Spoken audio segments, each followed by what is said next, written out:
Good morning, everybody. I'd like to call the meeting of the Land Conservation Committee to order. Roll call. George Bousset, Here. Gary Eder, Here. Pat Kinney, Here. Jim Schultz, Here. David Mindell, Here. Charlie Ortman, Here. Jerry Richardson. Here. Introductions. Mary Jo Gingras, Ashland County Land Conservation Department. Seth Hackbarth, Ashland County Land Conservation Department. Tim Mega, Ashland County Land and Water Conservation Department. Scott Caven, Ashland County Land and Water Conservation Department. Ellie Crocht, Ashland County Land and Water Conservation Department. Ethan Rosen, USDA Wildlife Services, DNR Damage Program Coordinator for Ashland, Bayfield, Iron County.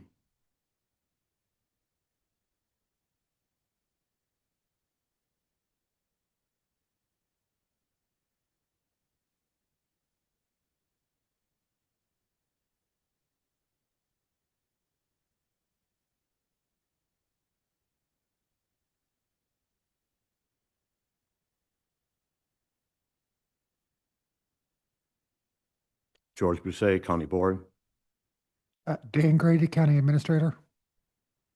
Charlie Ortman, Citizen Rep, Ashland County Land Conservation Committee. Jim Schultz, Chair.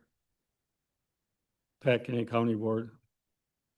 Dave Mindel, County Board. Carisha Flint, Ashland County Zoning Department and Ashland County Land and Water Conservation Department. Okay, item 3. Public And online, please. This is Bruce with Ashland County Zoning. Gary with the County Board. Thank you. Okay, moving on. Public comments. Anybody have any public comments? Any comments online? Hearing no public comments, we'll move on to approval of the minutes. Move to approve. Motion by Charlie to approve. Can I get a second? I'll second that motion. Second By Dave Mindel. by Dave Wendell. Discussion. Any discussion? On item 6B, it says allocation of $5. I'm sorry, I did fix it and I forgot to update it in the Okay. packet. I'm sorry. It should read. Then on item 7, line 3, it says seem to be later that historical. Is that a typo or it says that historical, or is it supposed to be then historical? Are you talking about the sentence with the corn and beans? This garden and crop field seem to be later that historical. Oh, yes, it's a typo. It should be Correct. than historical. Okay, thank you. I have another issue on number 8, the agency and NRPS. The Marengo hybrid herd tend to be, it's a false pretense on that because it looks like the Marengo hybrid herd are the same herd, but they're not. The Marengo herd has 10 elk in it, and they're very territorial, or they travel a lot. The hybrid herd has like 30 in it, and that's a different herd completely and totally. And it's given us a false pretense on it because it's like they're the same herd and they're not. The hybrid herd has 30 and they're very territorial. Thank you, biologist. We need to change that, or we need to do with it, but it sounds like they're called, they're the same herd, and it's not. They do interact. Is it true they are separate herds? Okay.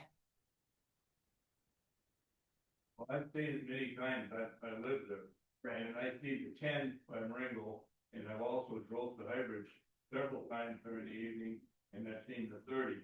And maybe they interact, but. Yeah, they occupy a greater area together. What is the name of that herd, Josh? We call that. Okay, so in the interest of the minutes, Jerry, would it be okay if I said the High Bridge herd tends to move through a larger area? Or I can say the Marengo and High Bridge elk.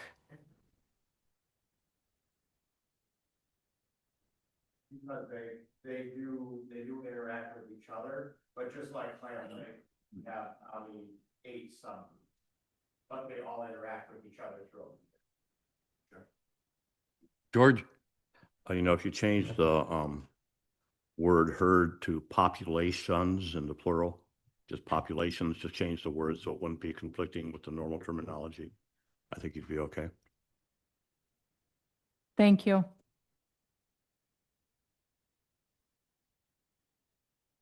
Any more discussion, Charlie? With the suggested amendments. And I'll second that amendment. Motion and approval to make changes noted. All in favor? Yes. Aye. Aye. Opposed? Motion carried.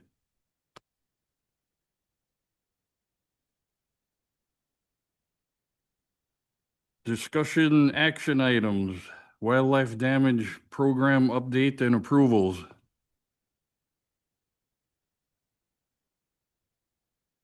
I don't really have anything for updates since the last meeting, other than I just need to have the budget from last time that was approved signed. That's all I've got for action.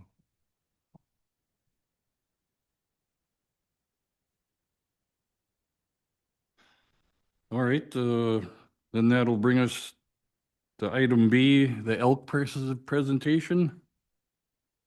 I'm sorry, I just missed something.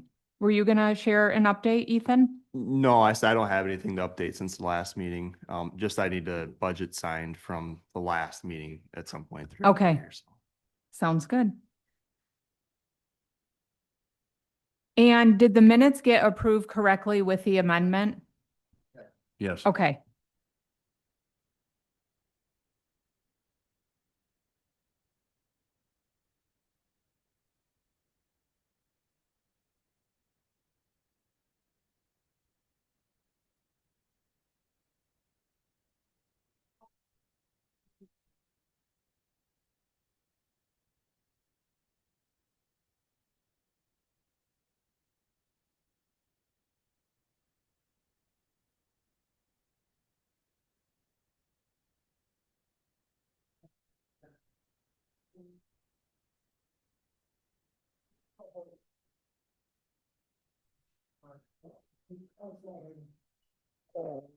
I am not logged into the meeting, but I can be.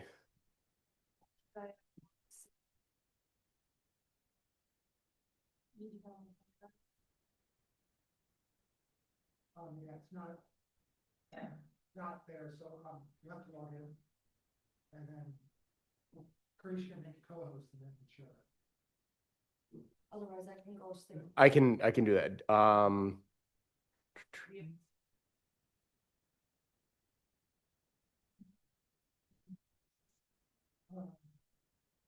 He goes up to, Yeah, on the website.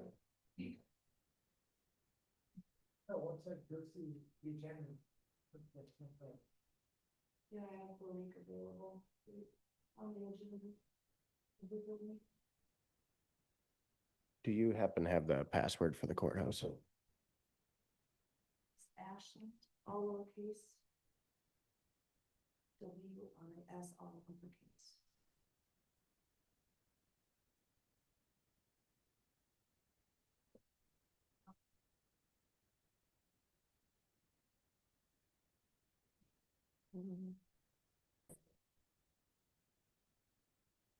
You have your field date.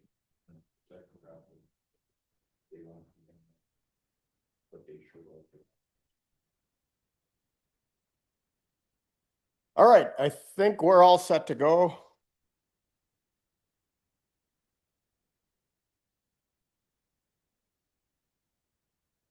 Let's see if that works.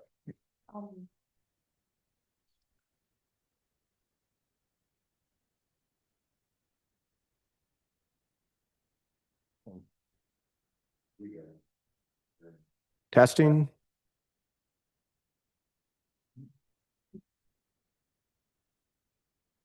Let's try that. No.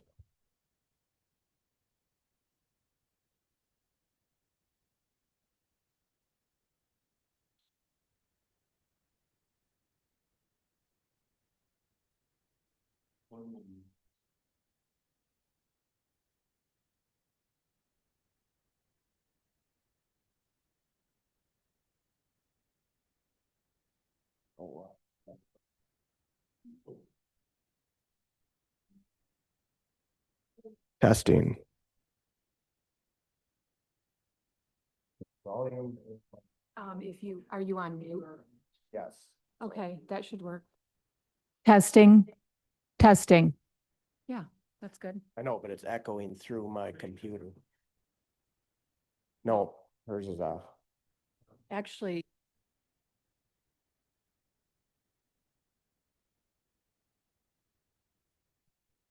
Me do this one. Testing, testing.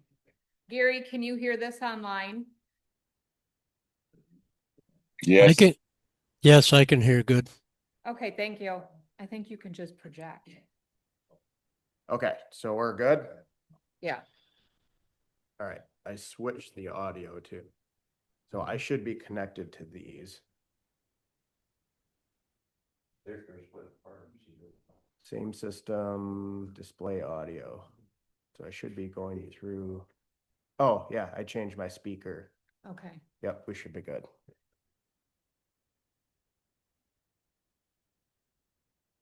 There you go. All right, testing. You guys hear me online? Yes. Yep, I can hear you.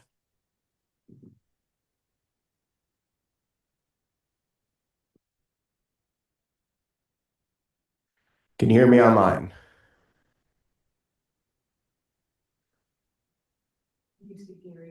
There again, I heard you can there. see Gary, but Can you hear me? This is Bruce. Sounds like he's I speaking. can. he's trying to. Okay. Can you give us a thumbs up if you can hear me, Gary? They can't hear me. Yeah, we can't hear you if you can hear it. Okay, perfect. Thank you. He gave a thumbs up, but yeah, they can't hear me. All right, so in true government fashion, I tried to eat up some time with technical issues here, but so I'm Josh Spiegel, again, DNR wildlife biologist out of Hayward. I've been with the department in this position for about 6 years now. January will be 6 years. But I've worked with the elk program for almost 16 years. So kind of worked my way through. I work with Eastland closely. I work with other USDA damage specialists and counties kind of throughout the northern elk management zone, specifically Ashland, Bayfield, Price, Rusk, and Sawyer counties. That's kind of the overlay of where our elk management zone is. And then I'm also responsible for administrative duties for the elk management in the state of Wisconsin statewide. So we have a secondary biologist in the Jackson County area that works with Central Herd, equivalent to my position. Her and I share those statewide duties kind of as stuff comes up. But again, responsible for that. And then I also cover general wildlife for Sawyer County. So the deer, bear, elk, or deer, bear, turkey, etc. I do that for Sawyer County. So thank you guys again for having me here today. I know Mary Jo reached out and said we did a presentation maybe a year and a half ago down in Butternut, and she thought it would be informative to bring that to you guys here today. So I was asked to come up here. So again, I work a lot with Ethan and USDA Wildlife Services as an agency partner there. So just wanted to share that. You guys obviously work with him on a monthly/daily basis in that sense. So first I'm going to go real high level here with the elk. So I know obviously a lot of the interest in this room here comes from everything that's occurring within Ashland County, but high level, what we do as the department, I mean, our goal is to operate the elk herd with the minimal amount of negative conflict while trying to create that positive aspect with the species as we can. So right now in the state of Wisconsin, we just got done running our population estimates. We've got, and I'll get into it a little bit later, our elk advisory committee meeting. So it's a committee of, we got about 25 members on that committee, both internal and external department, agency partners, NGO partners, etc. But that committee meets twice a year, and we make recommendations through the committee to the department on management decisions. So stuff like hunting quotas, the management plan, which we just passed, I'll get into, etc. We've got that meeting coming up next week, and it's our annual quota setting meeting. So at that meeting, we run the population estimate, hand that out to obviously our members and have that discussion. So we have some brand new numbers we just got out here in the last week. So specific to the northern herd, or the northern population, if you will, we have about 367 animals that reside somewhere in Ashland, Bayfield, Bryce, Rusker, Sawyer County. So the number continues to grow. We're growing at about 5 to 8% a year. It's a little slower than our target of 10% a year, but across the range, we're growing at about that 5 to 8% a year. One of the big reasons that we continue to monitor those out very closely is we do have an open hunting season now. So we have that recreation aspect on top of which I would argue is more important, the tourism aspect, right? So the management of the land, or the management of the animal that provides year-round aspects to human interaction. So the hunting season is roughly 60 days in the calendar year, but people come to Clam Lake, to Butternut, to Ladysmith, to all these places that we have of to see elk about 365 days a year. So really tied in there. History of elk here in Wisconsin. So historically we had elk dating back to 1886. That was the last record of known elk on the Wisconsin landscape. We attempted a reintroduction in the early 1900s. That was over in the Trout Lake area, just north of Minocqua, Woodruff. Those elk were held in a pen. They all came from Yellowstone, held in a pen during the Great Depression, Dust Bowl time frame. The department couldn't maintain that at that time, the Wisconsin Conservation Department. They couldn't maintain that effort to keep those animals in the pen, so they decided, well, better time than any to let them go. They let them go, and the same reason we lost them the first time in 1886, lack of habitat and unregulated hunting and harvest led to them being extirpated by the 1950s again. Swinging forward, in the late 1980s, Wisconsin legislation kind of stepped forward with some interest to bring back a large ungulate to the state of Wisconsin. They were looking at moose, woodland caribou, and elk as the three options to see if it would be feasible. So they ordered the department to do a feasibility study. The department did an analysis, basically said, does it make sense to bring moose back? Does it make sense to bring woodland caribou back? Because the habitat has changed so much that it wouldn't support those animals long term. It might be pockets here and there, which we see right now with the moose side of things, but do a long-term reintroduction, that wouldn't be a wise decision.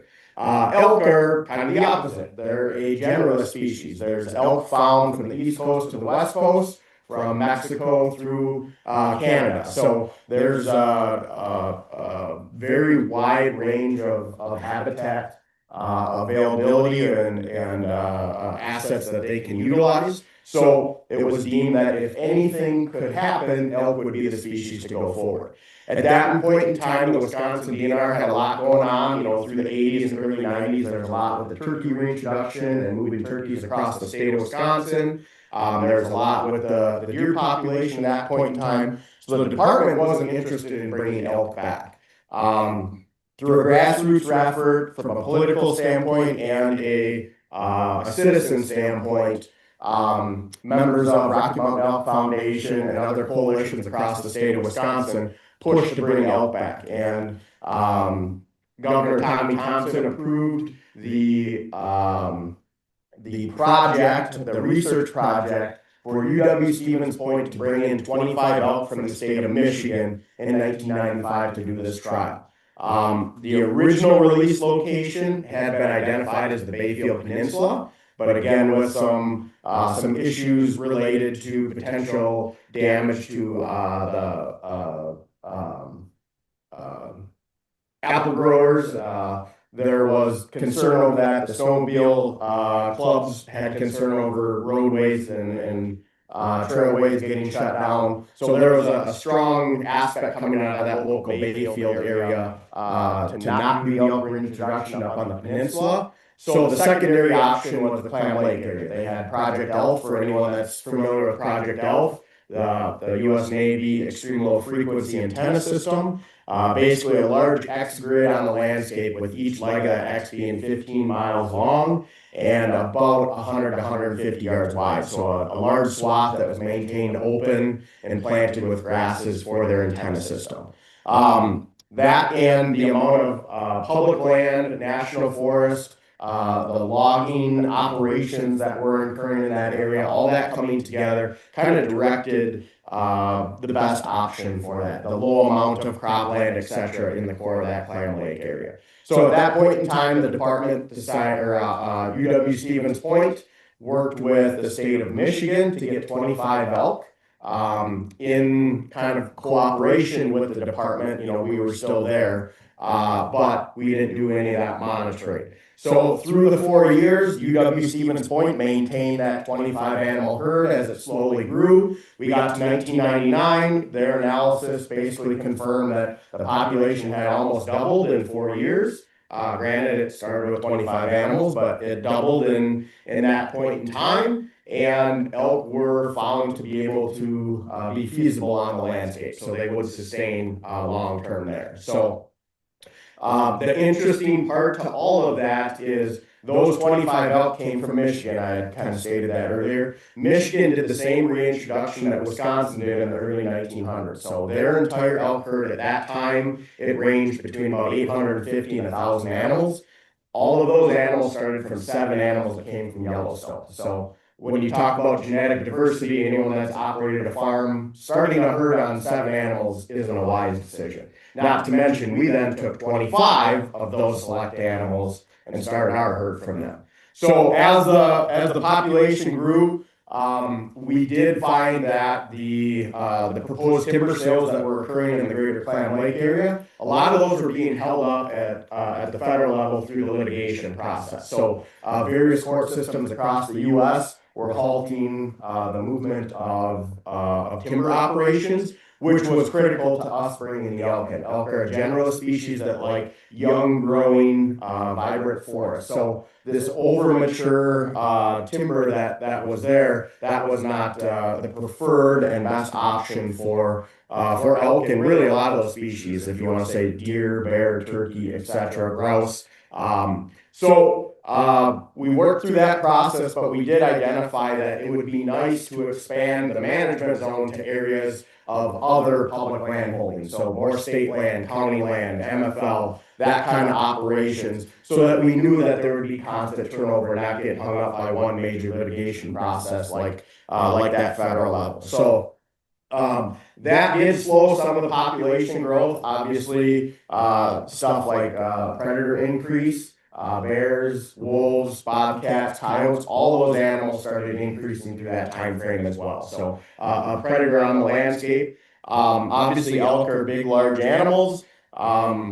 The biggest cause of concern when it comes to predation is either that early time frame with fawns, so similar to white-tailed deer, black bears will target those newborn animals up to about the first 2 to 3 weeks of their life. After about 2.5 months, that calf is big enough and strong enough, and that animal's moved back to a herd that really the only predator at that point in time that causes concern through the rest of its life would be a wolf or a wolf pack.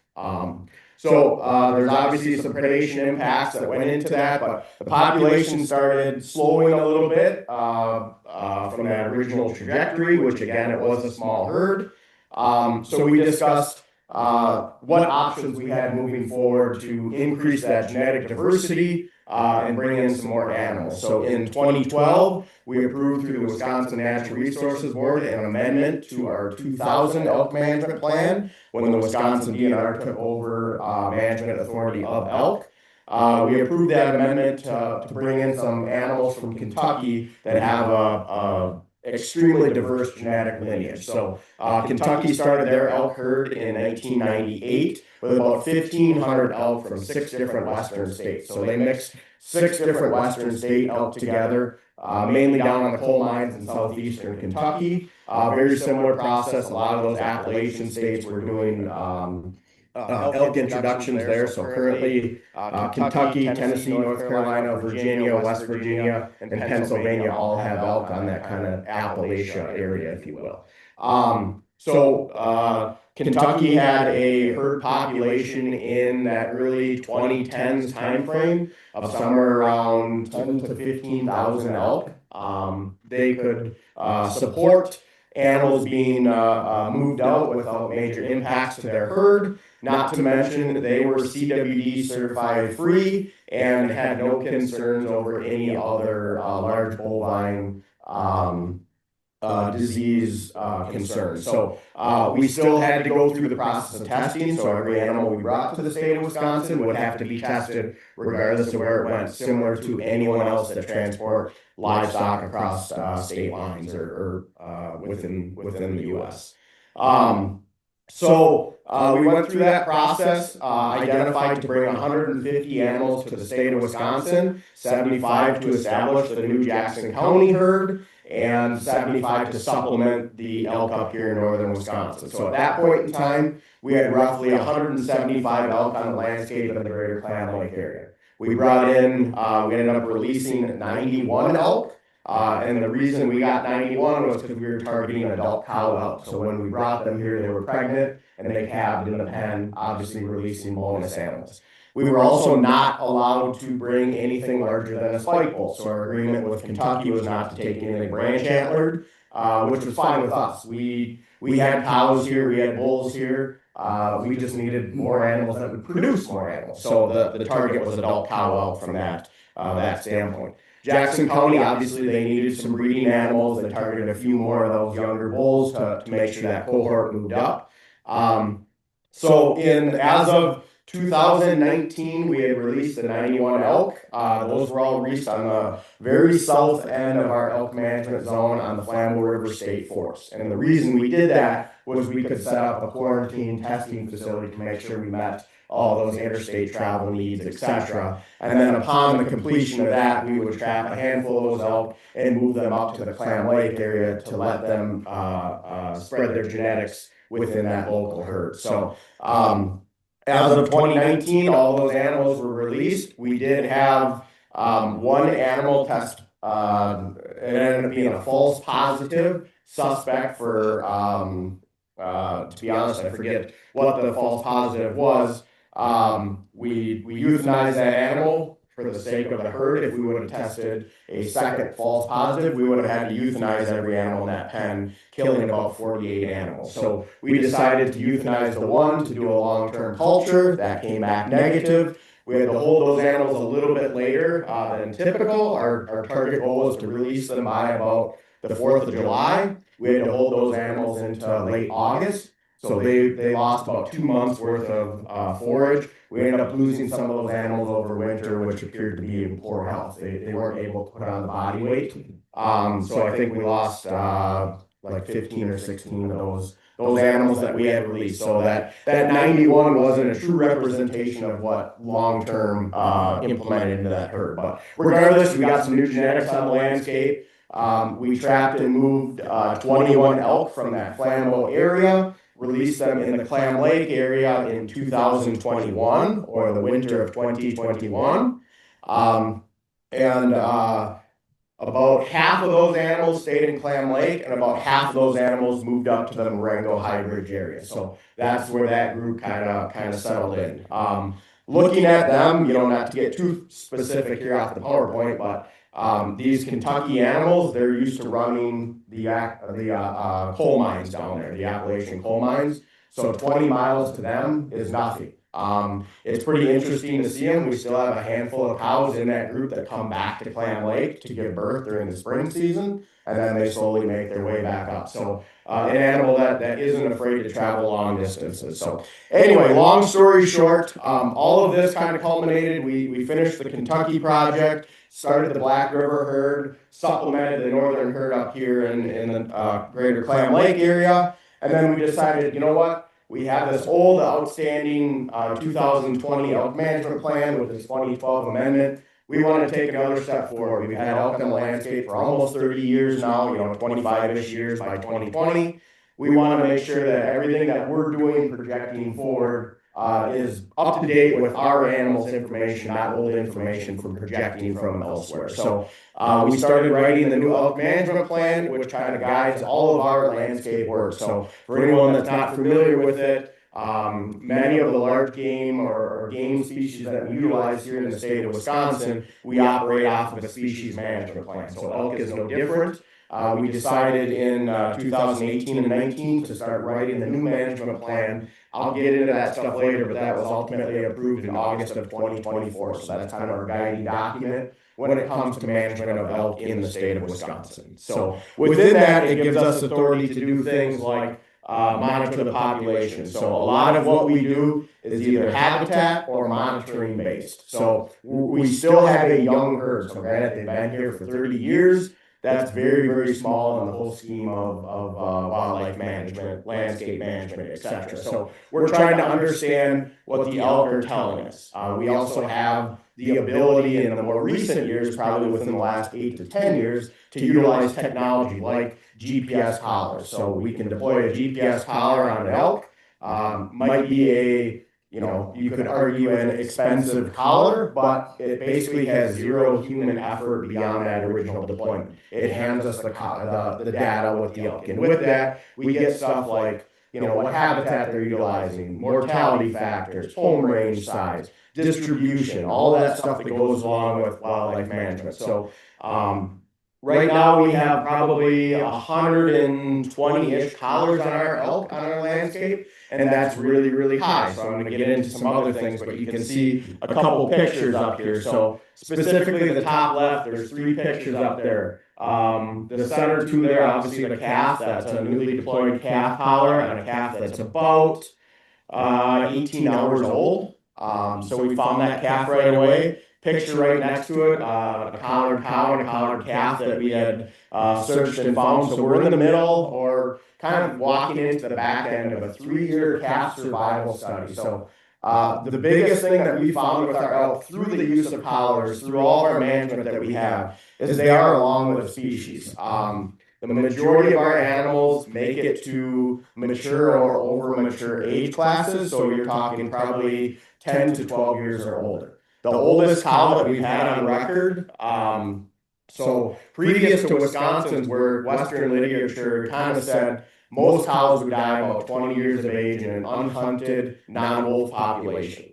Well, Wisconsin has elk that are routinely 20 plus years old. We do have wolves. We're not currently hunting northern Wisconsin elk, but we do have wolves. We had an elk in our butternut subgroup that lived to be 24 and 11 months. So you talk about a 25-year-old animal.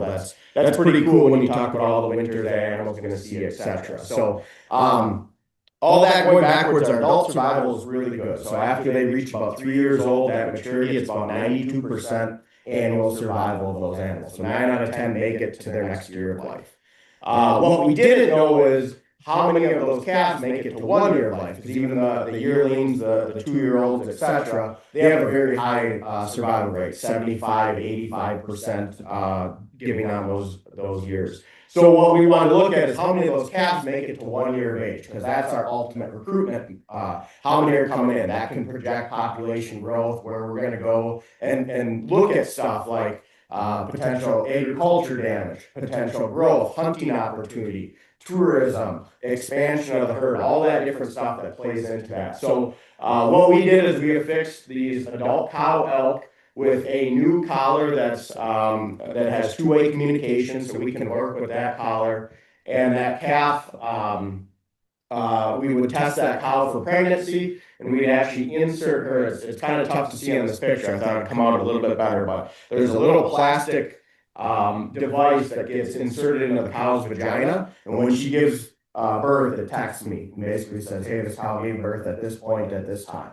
So we're able to get there before that calf is really doing much. We give it about a 6 to 8 hour window so that it can nurse with mom, get the initial shot of energy that it needs to get going, and then we jump in right away with the understanding that these animals, within about 2 to 3 days of life, they're moving with mom already. Maybe not super fast, but they're moving long distances, a few hundred yards plus a day, depending on the habitat. So the faster we could get to it, the less that animal's developed and the less stress it causes on the animal, right? It's brand new, it doesn't really know what's going on versus 4 or 5 days old, it could be running around extremely stressed, etc. So we wanted to reduce all that human impact we could with the use of this technology.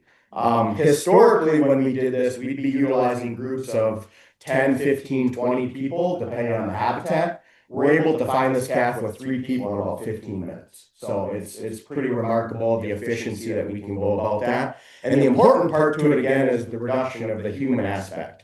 So we're not taking a large group, we're not taking any group and spending a long period of time in that area, leaving our scent, disturbing it. The mom selected that site to have that birth, so we want to go in and out as quick as possible. Why I think that's extremely important is that picture on top. So that's a birth bed. When we did our historical calf searching efforts sprinkled throughout the years, we weren't finding birth beds. So we didn't know where that cow was selecting her habitat to give birth. So now not only are we finding out the survival of that calf, but we're understanding what habitat she's selecting. Are there landscape features, habitat features? Is it a disturbance dependent thing? So we're collecting all this information about where the cow is selecting that location to give birth. So trying to promote that on the landscape. So, and then also other things. This is a big picture I always put in my slides. So you see the bottom middle picture there with the elk next to the sign. So, sorry. So the bottom middle picture there, we utilize the elk collar locations to place those signs out there, to do outreach and education, to inform people, hey, this is a heavy elk use area, Not only are you potentially seeing them, but we don't want you to run into them and cause an accident, right? This isn't like hitting a squirrel next to the park type thing. You might end up with an elk in your front seat, and that's not good for anyone. So we want to reduce that conflict that comes with vehicular travel, the potential of hitting a large cervid, etc. And then also the last stuff I want to get into. So I know that the top picture is kind of blocked a little bit. It's perfectly fine to leave stuff there, but those 2 pictures are identical. So we do aerial surveys in the winter time as well. So part of our population monitoring effort is to get up. So we can see animals in snow conditions. You see the bottom picture there. That's about 18 animals in the greater butternut area. That we're able to count over winter. So they do herd up over winter. They tend to collect up in larger group sizes and or just spend more time together. So it's a good time for us to get up, not to mention the visual backdrop. The top there, that's a drone image at the same exact time using a thermal lens on it. So not only can we see the animals, but we can see animals that are, maybe behind a tree or in the shade or something like that and physically count that. So we utilize something like this on our really small groups, so our groups that are 20 to 40, 50 animals because they tend to be smaller. When you go to somewhere like Clam Lake, they could move 4 or 5 miles in a day, interact with other animals. It's a little more difficult. So we're utilizing other aerial surveys to do that stuff. So kind of flying strips over these areas and covering long distances in one particular day. So I'm going to get going here on some different stuff. So this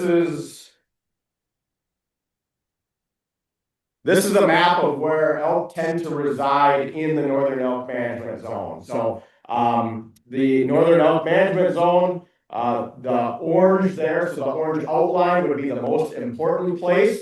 The inside, I'm going to talk about later, but those would be the deviated hunting units. But this is a map of locations over the last 3 years. The only thing that I don't have on here is the butternut animals because we do not have any GPS collars on butternut animals. So we've got some old, actually a 12-year-old collar that's still functioning that uses the old school beep telemetry. So we do have locations intermittently. We know where those animals hang out. They tend not to spread out, but every other group, subgroup, herd, whatever you want to call them, does have GPS monitoring collars, so you can see kind of where they're sprinkled across on the landscape.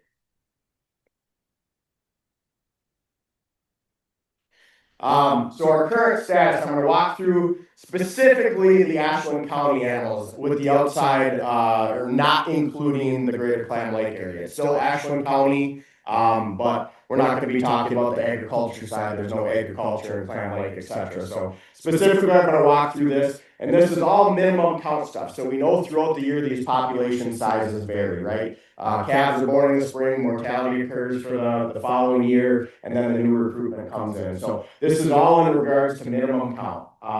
One thing that we do utilize through our population monitoring is identifying bulls. So much like a hunter would, every bull has an individual antler characteristic, with the exception of some of the spikes. They kind of look the same, but they have individual antler characteristics that we can identify. This is important for us from a hunting aspect. How many animals can we take from what area? We have that cool idea. And then we can also see stuff just based on general travel. So just stepping through the Butternut area here. So again, this group resides west of Butternut, kind of in the Bear Lake West Road area. We've identified there's at least 18 1+ cows, so that's yearling and older. As of this fall, we had about 8 to 10 calves doing some of our fall surveys.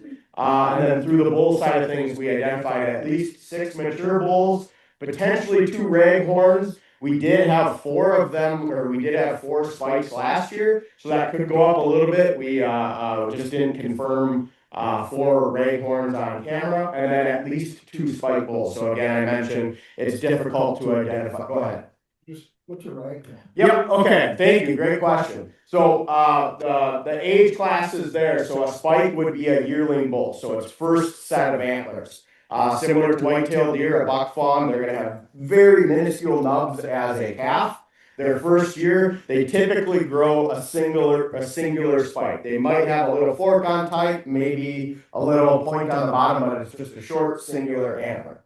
A raghorn is going to be their first branch antler set. So it's kind of a, if you will, like a 3x3, 4x4, kind of a smaller looking. One of the next pictures actually has a really good raghorn picture, and I'll show that there. And then generally those are about their 2 and 3 year old age classes as they're growing. They're in their teenage years. They're developing their body first, antlers second, and then their antlers catch up once their body reaches mature stage.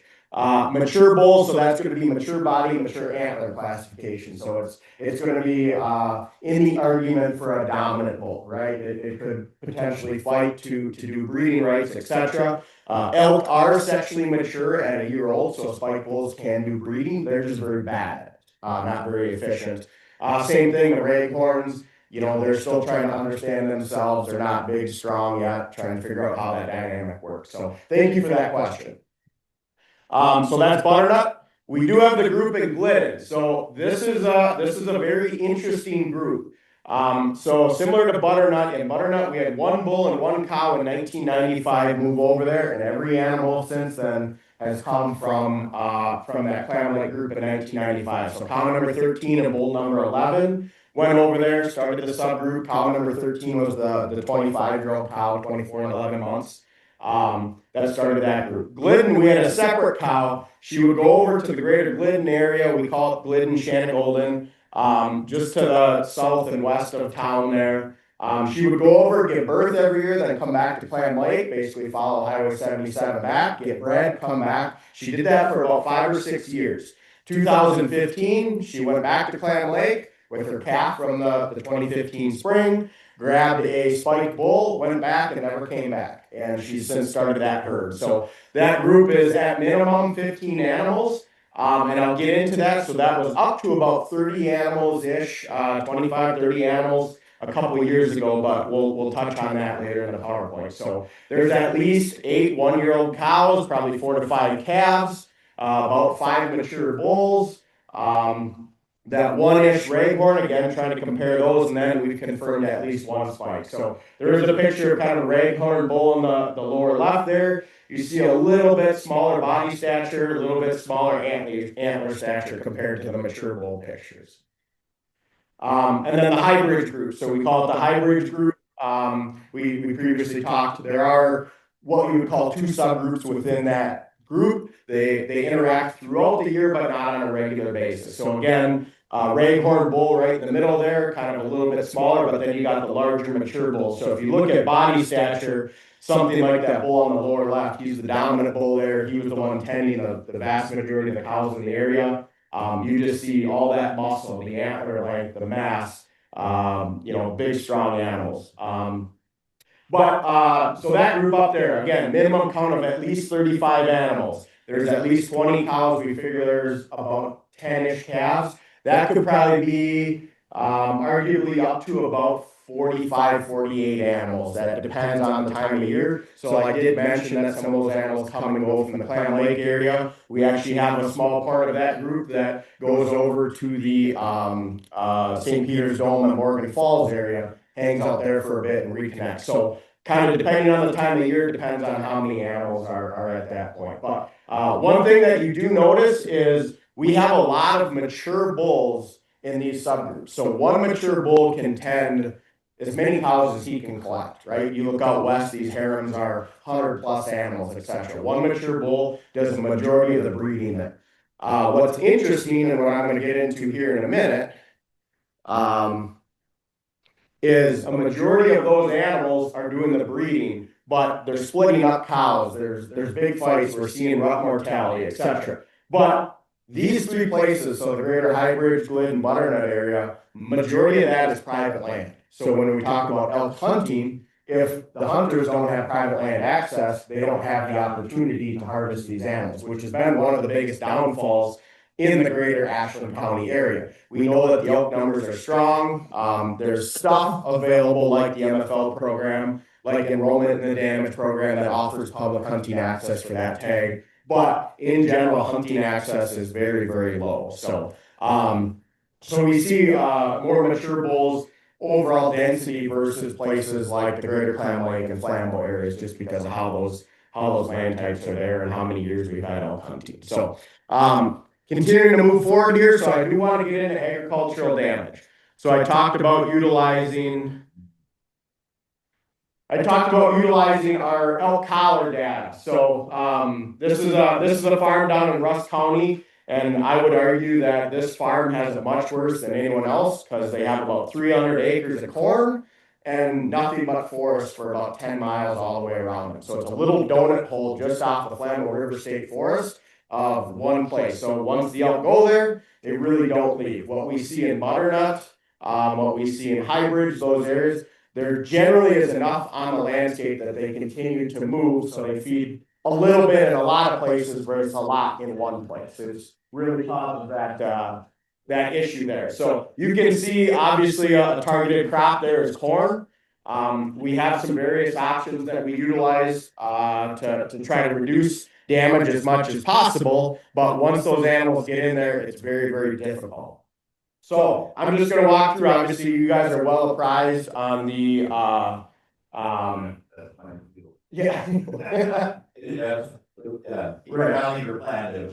right, yeah.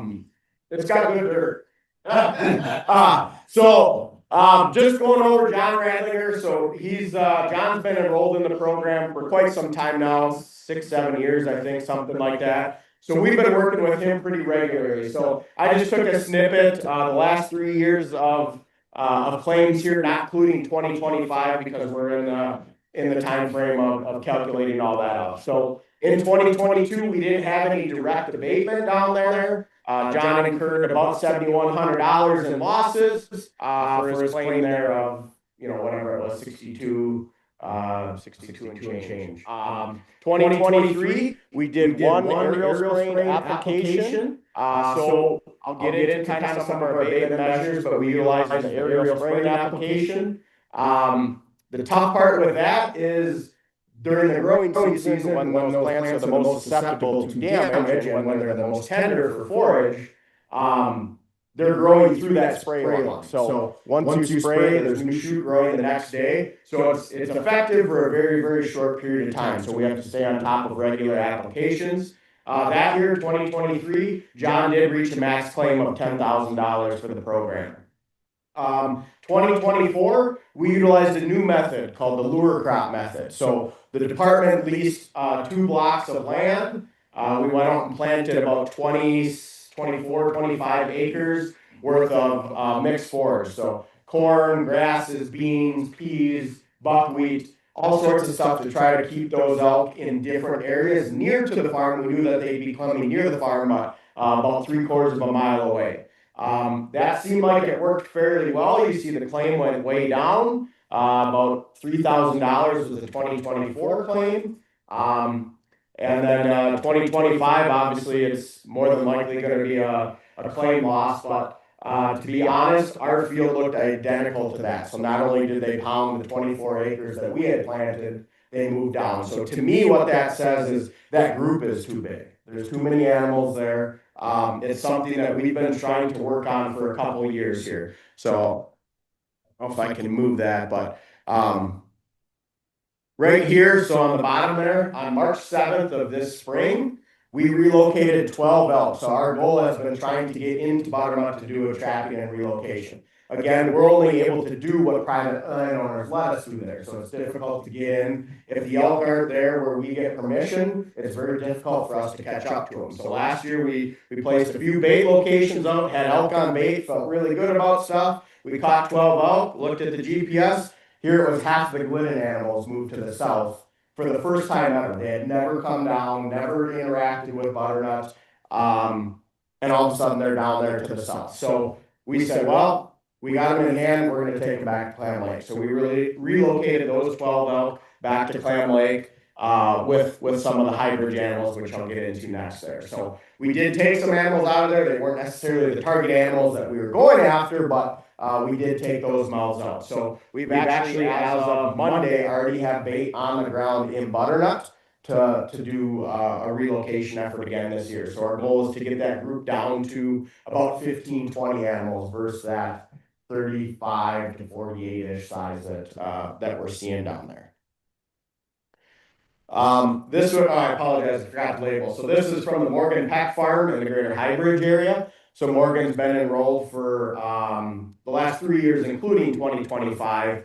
Historically, he's had some bear loss issues, which you can see some claim in 2024 there. But we've built a really good relationship with Morgan and the folks that he works with the greater area. So again, a couple of years of claim losses that we had from Morgan's farm. And then again, we also wanted to take some elk out. We had a trapping event at the same time that we did the Butternut one that we relocated 6 elk from. So the idea there is we caught 6 young elk. So they were either 2 years and younger. So they were likely not dominant elk. A couple of those elk did return.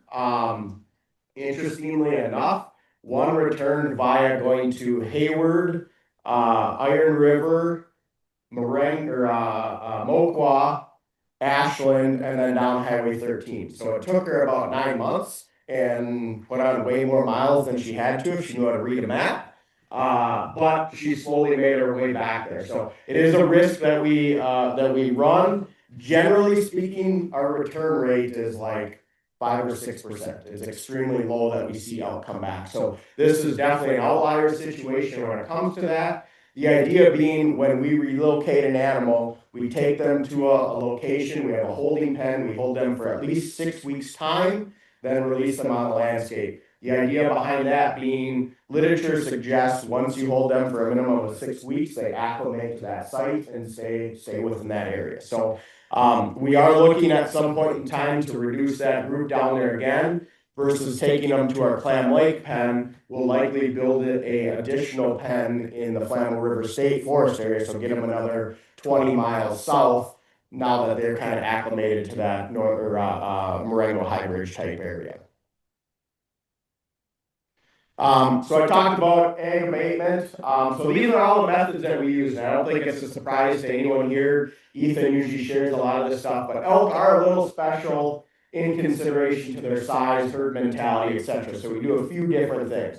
So obviously you got the hazing, noise and light deterrence, repellent spraying, temporary and permanent fencing, the bale and bag covers that we utilize a little bit. But specifically on the bottom are kind of the three big ones. Shooting permits is there, we utilize with many species, but it's very, it's more of a feel good than it is productive, right? If you've got 30 elk in a field and you shoot one or two, you still got 27, 28, 29 elk in the field.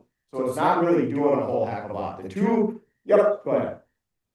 Do you actually administer kill permits for elk at this point? We just went through the approval process, so we now have an application system for that, but it's the last option, right? Because again, taking one animal out doesn't really do a lot for the damage. It's not like whitetail where you can shoot 4 or 5 and actually have an impact, get animals moving around. They acclimate, you know, just to put it into perspective, you can have an elk killed by a pack of wolves and they'll come back through that area within 4 or 5 days, right? And that's about as gruesome, if you will, of an interaction compared to hunter just shooting an elk and tips over, etc. So the whole aspect of hazing, if you will, they get acclimated just like any animal. They get used to what's going on. So that's one of the battles with elk. So have you actually issued a permit? We have issued one in the Jackson County area. We have not issued any shooting permits up here. And to be honest, it wasn't very effective. The elk were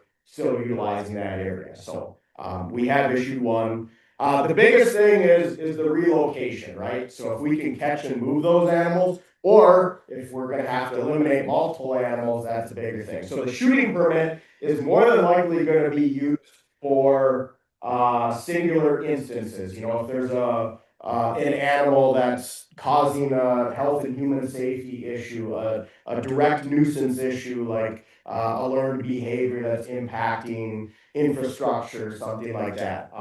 So it's going to be kind of a touch and go as we implement that, but it is an option coming forward. It's in our process that we outlined is kind of the last option that we would explore after everything else doesn't work. So but that is there. And then obviously the relocation of the lure crop. I talked about the lure crop a little bit. These are some of the pictures there. So I apologize. It's tough to see, but behind the deer in the bottom picture, we utilize a 1 meter by 1 meter growth cage, and we stake those down in all the fields. And apparently I picked a bad picture. I was trying to show the amount of animals, deer, elk, everything that utilize these plantings. But what I didn't realize is I blocked the growth cage. So depending on the time of the year, I believe this was like an August picture, that planting there was twice as tall within the cage as it was outside.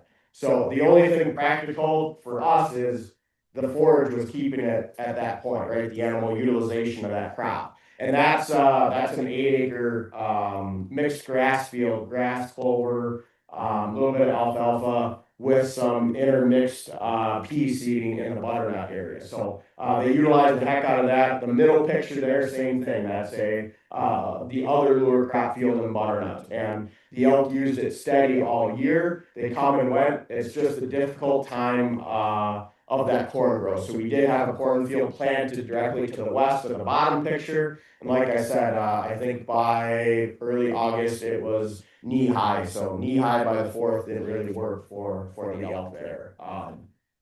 But they had pounded that, obviously ending up down by the Radlinger farm. And then I got the picture at the bottom there. So that's some elk in the trailer that we had. So utilizing that, and then the helicopter spraying. So this is from down in Rusk County. I think we just did highway spraying up here when we utilized it. But we do have the option to do higher spraying. The difficulty there, and kind of with elk management, is if we're paying more than the farmer is losing and they're not maxing a claim out, is it a positive at the end of the day, right? We're still attempting to abate it, but if we're paying $15,000 for an abatement and the farmer incurs, let's say, $6,000 in a year, what's the cost benefit there? So there's a lot of this utilization. We're still in the data collection, obviously working with Ethan and his counterparts on a very regular basis to make sure we figure out what and where the best options are for that. So we're trying to give ourselves as many options as possible.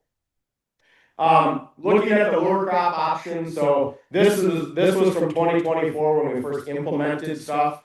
So we knew that we had some different options of planting on the landscape. We sat down, I talked with Ethan, I talked with some of the local farmers, and we identified locations to do our planting. So the northeastern red dot in 2024 is the one of the John Radlinger plantings. From that, we signed two-year leases. The green places in areas that we knew elk hung out. So this butternut herd generally hangs out within this area. There's a little bit of flex depending on the year, etc. But this is kind of what we identified as the area we want to target. We worked with private landowners. We obviously got some no's. We got a couple of yeses, and then we implemented that lure crop process. So that's something that we want to continue working towards is utilizing that where and when we can. Now, we did just find out, we talked with our legal team, we want to get this to be an approved abatement measure. So right now it's in the pilot stage. We're kind of on the back end. So through the pilot stage, we did the work to collect the data, tell us what was going on, what the impacts were, obviously the pros, cons, etc. But what we just found out is we're not eligible to use damage program funding to plant plantings that aren't on the enrolled property. So unfortunately, if we have a leased property adjoining, we're not eligible to utilize damage program funding to pay for that, which means us as the elk program would have to take that on in a habitat sense. So if we were to do something like this again moving forward, we'd have to do for it from general elk funding, which I'll get into. We do have a specific pot of money for that, but it's going to be a little bit harder from the damage side of things. Yeah, I guess I'll step into that. But when we get to the, yeah, go ahead. If you're going to plant a lure crop, do you have a specific distance away from the damage field that you try to aim for, or how do you determine? Yeah, so honestly, like something like this, it was wherever we could get permission. We know that these animals have generally an 8 to 10 square mile home range, but we know that they find crops on the landscape. So we want to be close enough that if they do go there, it's not a far move, because they will move a couple miles in a day, even if there is, peak maturity corn to forage on. So we want to make sure that we're still in close proximity. So this is, like I said, about 3/4 of a mile in the south and west directions.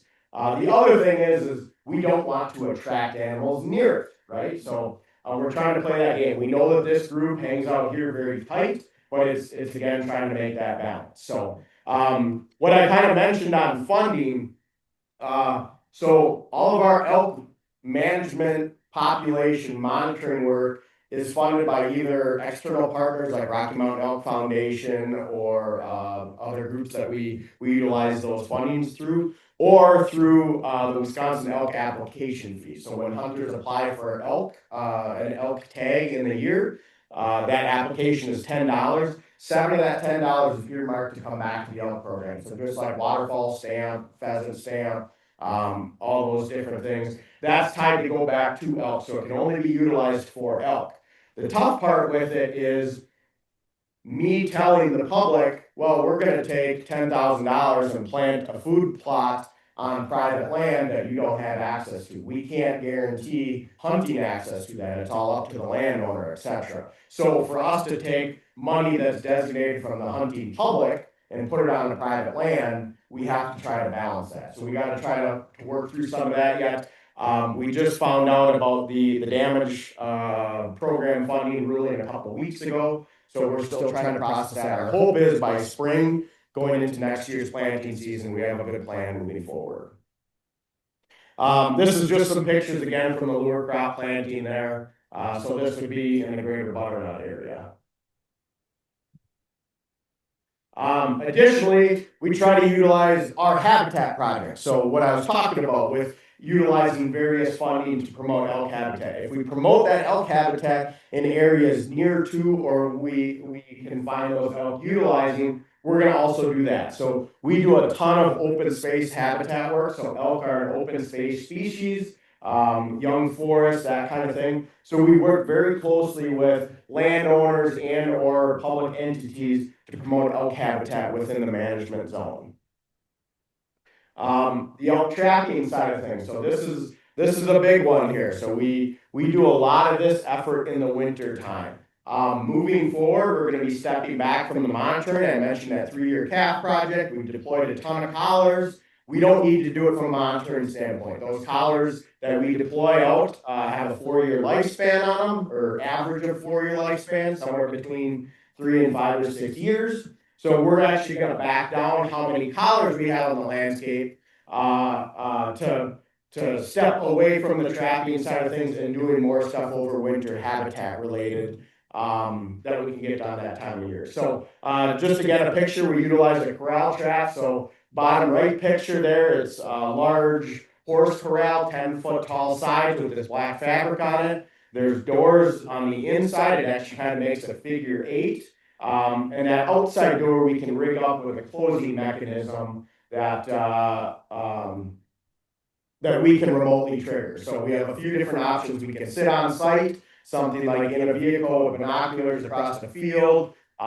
We can sit in a ground blind tree stand. We've done all that. But you're playing wind, you're playing interaction. We want these animals to be comfortable, because the more animals you get in, the more options you have, especially with like a relocation aspect. So we've actually gone to, in recent years, utilizing live feed game cameras. So most of our area up here is really good service through either Verizon or AT&T, and we can utilize 4 to 5 game cameras on that trap and see animals in the trap. So they get extremely comfortable. That lower right picture there, granted it was a cold day, but that was the day after we set the trap up. Those elk were hanging out at the trap. They're just a fat, lazy animal, similar to cattle. If they don't feel direct threat from a predator, they're super relaxed. So I don't know if this is going to work, but we'll try. So this is a video of us loading. So this is the 6 animals that we took out of the High Bridge area last winter. So myself and one of my technicians, Ethan, was there that day. I think this might be your video. They run right in the trailer. Once you get one of them in, they load in just like horses, and then we head down the road. So that video is all of 40 seconds long. It basically started right when we walked in, had them in the trailer, and we were out of there. So it's a pretty efficient process. We've honestly gotten it down to a pretty strong science. So, and then the top right picture there. So one thing, obviously, working with animals, the lower right picture as well, kind of behind the tile here. The bottom right picture there. So animal health, no matter what we do, we want to make sure those animals are safe and healthy, right? We never want an animal to suffer or capture myopathy. So animals that incur some type of mortality factor from a handling event. Generally speaking, it's acceptable in the wildlife world to be at 2-3%. I think long term we're at like 0.05%. So we incur almost no mortality when it comes to our handling practices. And a lot of that's been refined over the years, new methods, stuff that we see that works, etc. But obviously animal health is one of the major things that we strive for. And this is the same point in time when we do that testing for pregnancy. We'll do that at the same point in time. So this is when we inject that vaginal implant transmitter for our calving practices. So not too much left here. This is a picture of one of our holding facilities. So this is in Clam Lake.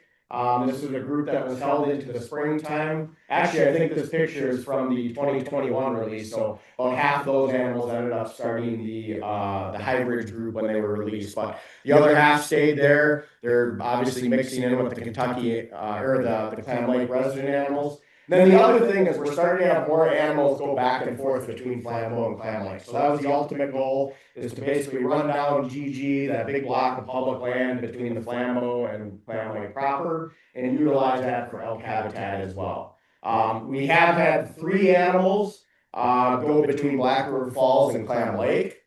2 shortly after the 2019 Clam Lake release went down to Black River. They associated, stayed with that herd. One cow is I think since got hit by a car. The other one's still alive down there. And then we had one bull that came up here from Black River Falls. He was actually in this release pen, moved up to Marengo High Bridge. He was the tending bull for quite a few years. And I think it was a year ago or so, he was killed during the rut by wolves. So, so we do have a little bit of interaction, but it's pretty light. What's actually really interesting is how far these animals travel. I was just talking with some research scientists yesterday about it. So through our camera imaging process and our public observation, so we utilize the public a lot, right? People that live in those areas, they put pictures on social media, reach out to us directly, whether it's me or the department. We had some individuals submitting game camera pictures of a bull that was north of Brule by Port Wing, Cornucopia, etc. Kind of through late July, early August. We got a picture, I believe it was the 13th of September. By the 17th of September, he was back in High Bridge with cows. So he moved 35 miles in 4 days. That's straight line distance. So pretty crazy to see how those animals move. We're also seeing, there was a lot of that we assumed bulls would travel to find cows, right? They go, they disappear, they come back, they find the cows. So our thought was, well, if we've got single cows or maybe small groups, 2-3 animals throughout the range, those bulls are going to find them. We're actually finding that the bulls travel back to the main cow-calf harems, but that those independent or small groups of cows travel back to find bulls later in the season. So it's kind of the inverse of our thinking. Again, that's anecdotal right now, but just what we're seeing with that collar data. So again, I'm going to kind of rip through some of this stuff. This is our hunting season stuff. I talked about the $7 out of $10 application fees. So since 2018, when we opened to hunt in the state of Wisconsin, we've had over 213,000 applicants for elk hunting. So we've kind of stabilized about 26,000 people that apply annually. And we generally give out somewhere between, well, in the northern zone, we've been giving out about 8 tags a year, 4 of which are declared by the ceded territory tribal members, the Ojibwa tribal members for harvest for their 50% quota allocation. And then the central zone is issuing about the same, about 4 or 5 bull tags a year. This year, 2025, they did issue 5 antlerless tags in the central management zone. A lot of that was due to concern over agriculture. They're a lot closer to their population. Their minimum benchmark for their population goal is about 220 elk. Ours is about 650. So I said, right now we're about that 370, 375 range. We're still well below and want to grow. But again, some of the statistics related to that over the handful of years. All of our northern elk from the state hunters have been harvested as of this year, but the tribes still have the opportunity to harvest 2 more in 2025. Just to touch on the elk management plan here. So again, this is the newly written plan. Took us about 6 years. We actually got it denied by the Natural Resources Board, and we went back to the drawing board, worked very closely with agricultural partners to get to this point. But I'm just going to read the goal here. So this is really the overarching goal of the entire plan: to maintain a healthy, robust, and sustainable elk population that provides ecological, social, economic, and cultural benefits of elk while minimizing elk-human conflicts in Wisconsin. So, I mean, obviously, very, very high level, but within that plan, I think it's 175 pages or so, we identify all the different practices to ultimately reach that goal.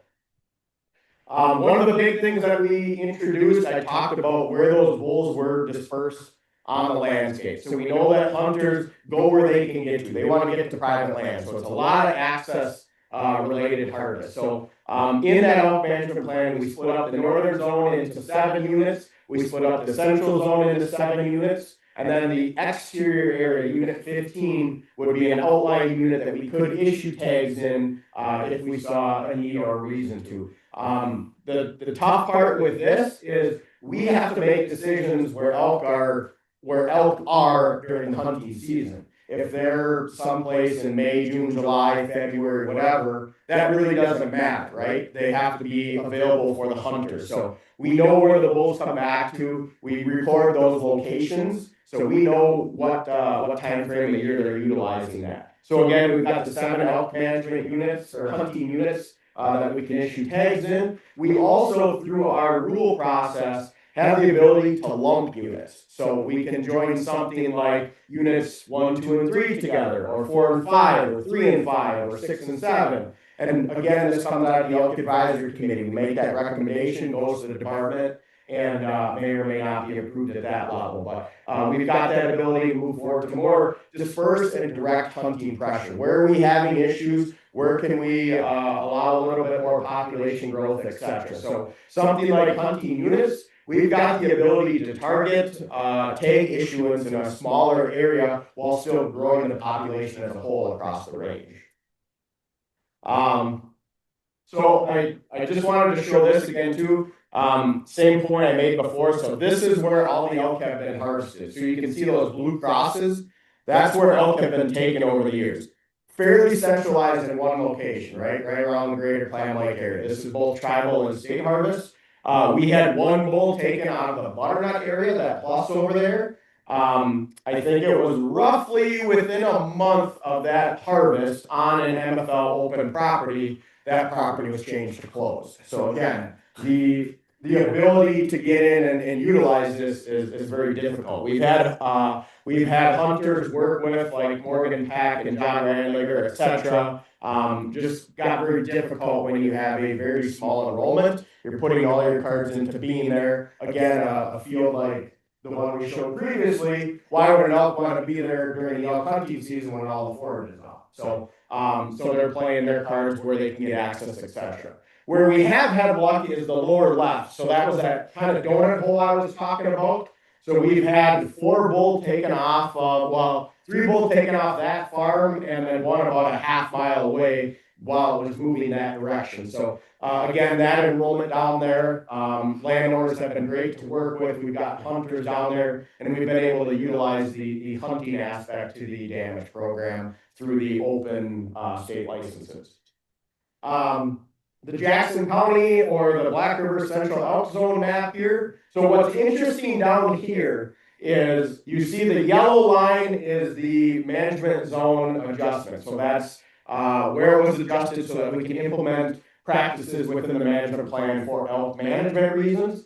But we added 4 units on the outside of the management zone. And the reason behind this is we want to be able to offer a hunting tag on elk that may go just outside that management zone, but don't travel far. So we know that they might just sneak out a little bit, provide that hunting opportunity. But if we would have stopped that at the management zone, it would have been subject to Unit 15, which means any tag that gets issued in Unit 15, the tribes would be able to grab the next tag and hunt Clam Lake. So there might have been elk in the Black River area that slide outside the management zone that we wanted to remove. For every elk tag that we would have issued down there, we would have had to issue, or the tribes would take an elk in the Clam Lake zone. So we wanted to make sure that we stayed outside of the ceded territory. So we didn't go into the ceded territory, but now we offer these hunting units to, again, direct pressure as needed if elk were to move in those locations.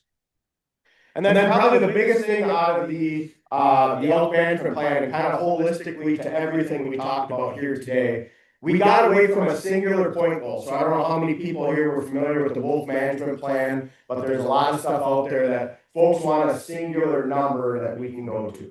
Well, a singular number doesn't offer any flexibility up or down. That's a set number to get to. So to put that into perspective, our previous elk management plan was set for a goal of 1,400 elk. That would have meant that if we were managing 1,400 elk, we couldn't stop at 800 or 900 or 1,000, anything like that. Our goal was to get to 1,400 as approved by the Natural Resources Board. So what we did is we went to an adaptive population management table. So what this offers is building a table based off of density of elk. So we did a bunch of research utilizing density of elk in the eastern U.S. So our elk don't operate like that of the Rocky Mountains out west, etc. So we built our table based on the density of 1 elk per square mile at a social acceptance level. So in the eastern U.S., 1 elk per square mile tends to be socially acceptable. biologically, our landscape, even with agriculture, everything else that we have going on, timber management, it can support about 3 to 4 elk per square mile. But we understand that that's not socially acceptable. That's way too high of a number. That'd basically be 3 to 4 times any number of these numbers here. So we identified that 0.8 elk per square mile or 650 for the northern zone would be the benchmark we want to get to. So that's ultimately where we want to get the population to. From there, we would be able to maintain right at that 650 all the way up to about 1,620 or 1 elk per square mile within the management zone. So you can see that the biggest thing is each one of those brackets has an objective for the population. Again, below 650, we want to get to that mark. But once we get there, we've got the ability to maintain population at that level if that's what's best for that year or period of years or whatever it might be. Same with the central zone. We got the bracket down there. As you go down, you can either increase or maintain. You can increase, maintain, decrease, maintain, or decrease. So wherever that falls, we can start issuing more hunting tags. We can step forward, do different measures to make sure that we slide up or down as needed. And all this is a discussion at the Elk Advisory Committee. So we've got that list of metrics on the side. These are what we talk about, the topics we talk about at that meeting. Where's the population? Where is it going? Where do we want it to go? Where does the public want it? Where are the major partners sitting? So we have that discussion again. That's going to be occurring next week. And we're going to be utilizing that to see where we are on that table. I mentioned Black River Falls. They're basically right at that 220 right now. So we're going to be having that discussion of, okay, do we got to start hitting the brakes pretty hard? Do we think everything's going well? Where are we at? And what's that discussion at? So this is kind of how we're moving forward. But again, giving us that flexibility not to have a set point. So that's population. Yep. In the zone. What about the elk that leave that zone? So this would be statewide. So let's say there's elk that move into Bayfield County on the peninsula. We know that they're associated to the northern herd, so that they're still included in that number. So you take all of the elk, whether they're physically within the zone or not, and associate them to one of these two tables. Okay. So it's the entire zone, so you might have higher density in one area of that. Right. That's, you mentioned pretty socially unacceptable. Yep. So you have areas that are socially unacceptable. Correct. And that's where that hunting unit, we could issue tags in one of those hunting units that break off. The likelihood of that high density outside the zone is extremely low if it got to the point of being socially unacceptable. Because the other parts of the management plan is elk are allowed to reside outside of either management zone if it's acceptable by the local community. So that's where we would work with that local community, say, hey, is this a problem? Is it a major concern? Do we have to, trap them, bring them back? Do we shoot some of them? What's going on there? So we have to have that discussion at a local level. Yeah. So in general, the goal is somewhere between 650 and 1,300 per square mile. Not per square mile, but I would say in general, the population goal is between 650 and 1620. But once you get to 1620, you're decreasing. Correct. Yes. So 1620 would be the upper threshold of a maintained category. Okay. Anything above 1620 is solely decrease. Okay. If that makes sense. Yeah. But, we understand that once we get to that point, the best option might be 700 animals. And if that's the case, we're going to sit in that first bracket of the 0.4 to 0.6. And again, that's extrapolated across the range. We might have locally higher densities in a part of the range within. But the goal would be to float somewhere between that 650 and 1620. And if I had to take a guess, it's going to be probably below 1,300.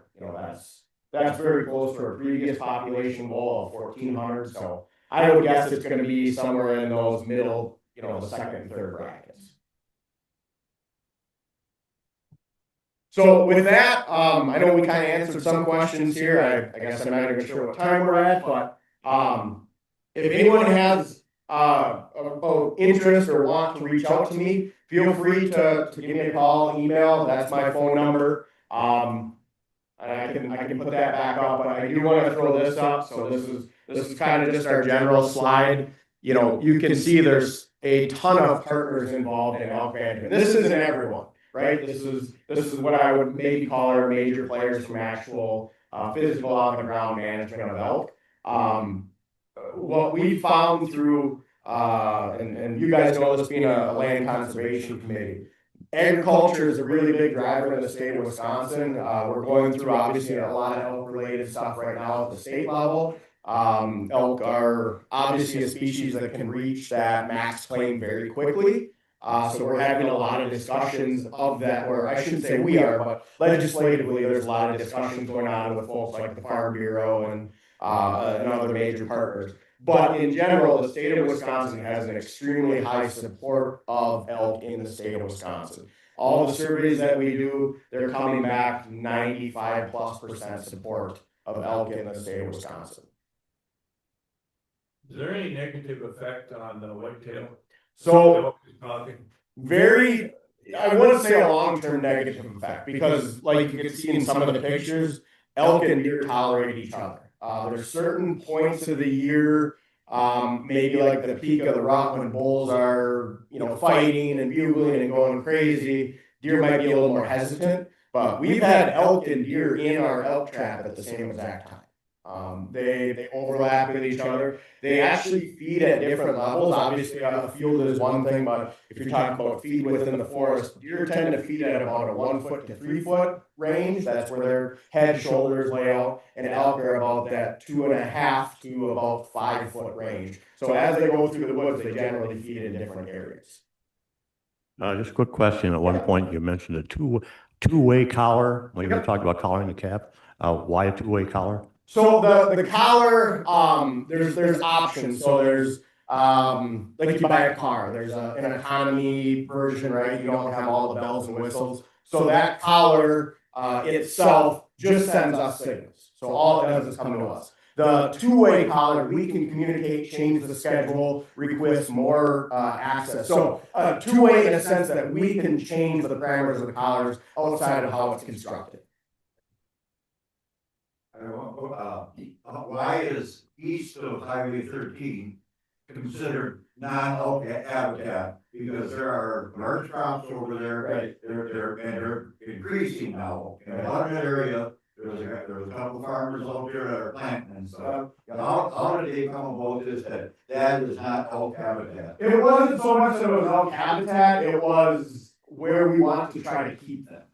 So outside of the zone, we can still do things, but our goal isn't to keep them outside, right? So if they move east of 13, our goal would be to try to get them back one way or another.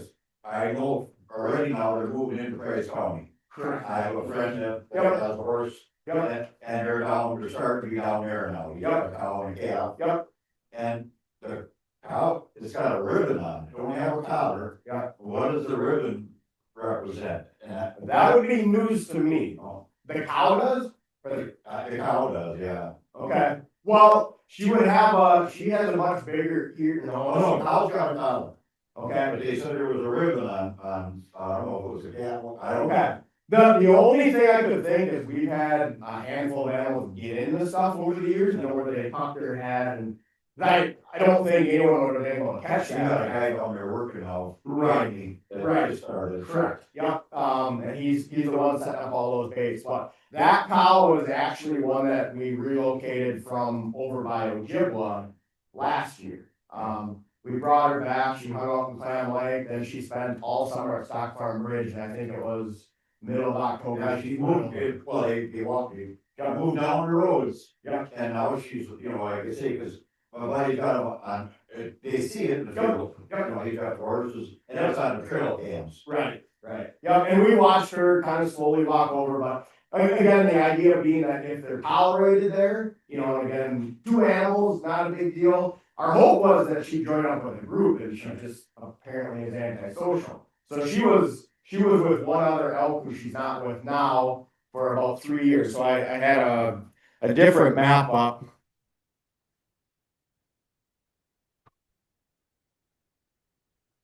So this one here. So all those locations south of the Chippewa Floyd were her. So we caught her, brought her back. She hung out with Clam Lake animals for about 6 months, and then she slowly made her way over. That's funny how just the two of them Right. moved over. Right, and they have it associated with those other animals, they're not part of them, so they're different. Yeah. And they're just like humans, similar to deer, bear, every one of them has a different personality. You know, elk are a herd associated animal, they like to move around, do things as a large group, but that doesn't mean that there aren't elk out there that are antisocial. We've got one cow, I guess it's just off the map there. She hasn't been with another cow in over 5 years, another elk in over 5 years. So. Are there any elk reserves identified in Wisconsin? There isn't. That doesn't mean that there can't be. There's various pockets. I would say it's more than likely gonna fall to, and this is a discussion that will likely come up next week in a short-term basis, so not necessarily, I mean, all of our public land is available for hunting, there's closed areas. They can do your plot overlays, maybe overlay any areas that would be. Like closed for hunting or that would be good for preserve because there's nothing going on.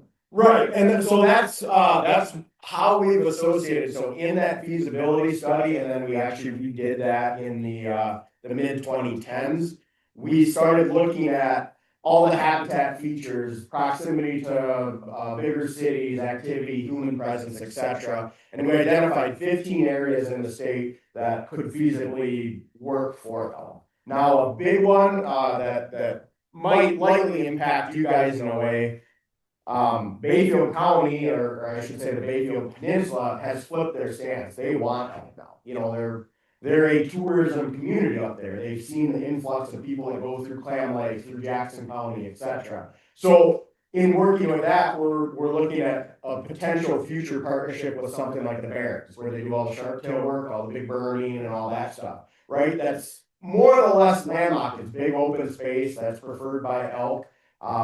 There is more density of agriculture on the western side of Bayfield County, and then as you get south of 2, that kind of belt down there. So there's some discussion there. The other one would be like the Nicolay portion of the National Forest, so kind of that Crandon, Florence type area that's more big hardwoods, big aspen stands, etc. So there are areas that we try to utilize that. The problem is there's humans everywhere, you know, just hopefully not ones trying to grow crops is kind of our goal. A couple questions. Yeah. Just some environmental impact. So what is like the main environmental Mike, positive microphone? Oh, sorry. So what's the main positive impact that the elk are having on the environment in general, I guess? Yes. So it's kind of a two-part question. One, you know, and this is where we got a lot of support from the tribes of Wisconsin and the people of Wisconsin. They were historically native to Wisconsin, right? We were the reason they weren't here anymore. So while we were in this phase, kind of as a nation, to bring back species that we ultimately removed from the landscape, we wanted to be able to do that, but at a sustainable level. So there's that aspect to it. But the cool part, and we're starting to see it at a limited basis, you know, at the whole scheme of things, 380 animals isn't a lot, right? 373, what we're talking about. It's pretty low. Some of our groups can be fairly sizable, but they are starting to have stand level impacts in various locations. So a good example I have of this is, if anyone knows where Girls Camp is, northwest of Clam Lake, it's a Forest Service site. It was historically a girls' camp, so it's more open space, stuff like that. But they went in and they had a birch shelter woodcut that they did there. That was in 2015. There's still no regeneration going on there, or I should say no, it's limited regeneration because the elk have found it and they use it at such high density, they're actually turning it into more of like almost like a savanna, like a birch savanna, because they're a large toothed ungulate that can eat a lot and that they can crush those plants and move through. So we actually want to start promoting stuff like native grasses and large stand blocks that we can utilize both with prescribed fire, but hopefully something like elk. you know, they can get in there, they browse down, they keep it open, and we're increasing the diversity of that ecosystem. So that's the main benefit we're seeing with the elk being back in the Correct. woods and all that stuff. So, okay, so then, so the elk bring other, I mean, wolves kind of follow elk. So I'm looking at it from a farmer perspective. I have elk. I love them on it. One of the impacts that I see with the elk on the farmland, it's not only they're damaging crops, but they can run right through fences. Right. You know, so I don't know if hopefully that's part of the discussion. You know, I'm a grazer and a lot of the cattle are on the field, and it's neat because like right before hunting season, the weekend before hunting season, we had a bunch of elk not wanting to cross over electric fence. Usually they go to the opening, and the cattle herd was on the other side of the fence, and they were just kind of, so it's kind of neat to watch it. But so there's definitely a reality though, is that the elk are bringing in wolves too, and in some capacity, I would say, you know, when do the wolves, are we considering that impact of the wolves killing the animals, the domestic animals too? So hopefully that's part of the discussion. So my response to that is we have not identified through our collared wolf process that packs are following elk. Okay. The localized wolf packs are targeting elk, but just the ones within their area. Okay, so they're not following the elk. Correct. Okay. And a lot not of yet these- anyway, right? Right. That, and again, that's part of us understanding everything, right? We still learn stuff new daily. But in comparing wolf pack locations, because we try to have at least one collared wolf in every pack so we can identify their home range. We also have our elk collared, and we identify their home ranges where they interact. Most of our elk herds are overlapping with 3-4 different wolf ranges, but the wolf pack layout doesn't really allow them to move because of their dynamics and how they interact with other wolf packs. So what we actually ended up seeing is the elk utilizing the areas on the buffers of the wolf zones. You know, that core zone, why would an elk want to hang out at the, you know, pup rearing site? That's probably a bad decision. But if they hang out in that fringe between two territories, okay, they might run into one of the packs moving through that area, etc. But there's likely a void in there for at least periods of time. Sure, that's very interesting. Thank you. The last, well, two more things, but so is there any concern for disease? I mean, obviously elk they've been around the whole country, but I know there's a lot more diseases coming. Right. And again, looking from a grazing perspective, I mean, having the animals basically in the same fields, you know, I know they're different species, but there could be overlap. What's the thought, or is there any concern about that? Yep, no, there's always concern, and that'd be no different than any general wildlife, right? You look at Michigan dealing with tuberculosis in their white-tailed deer population, a little bit in their elk. It's always a concern. So we work very, very closely with our state veterinarian, with USDA Wildlife Services and their vet team, with DATCAP, et cetera, to make sure that those aren't there. You know, one of the reasons we had to meet some of the standards for that interstate travel of elk when we brought them in, but we actually probably went 2 or 3 steps beyond what we had to do to make sure that we were certified disease-free, the animals weren't interacting with anything outside, so we double fenced our entire facility. We had electric fence on interior, on the exterior, making sure that we had everything protected. Same thing with any animal, any potential disease concern, we want to either utilize or collect that animal to make sure we get it assessed. So we send the animals through WVDL, Wisconsin Diagnostic Veterinary Lab, all the time to make sure that, okay, is this characteristic of liver lung flukes, or is this a disease concern that showed up? You know, something like CWD, TB, brucellosis, whatever. Because if that was to show up, then we've got to totally change our management, not only for the local area, but statewide. Yeah, that's really good. And last thing, thank you for all that. Is there like a tangible number, like the economic?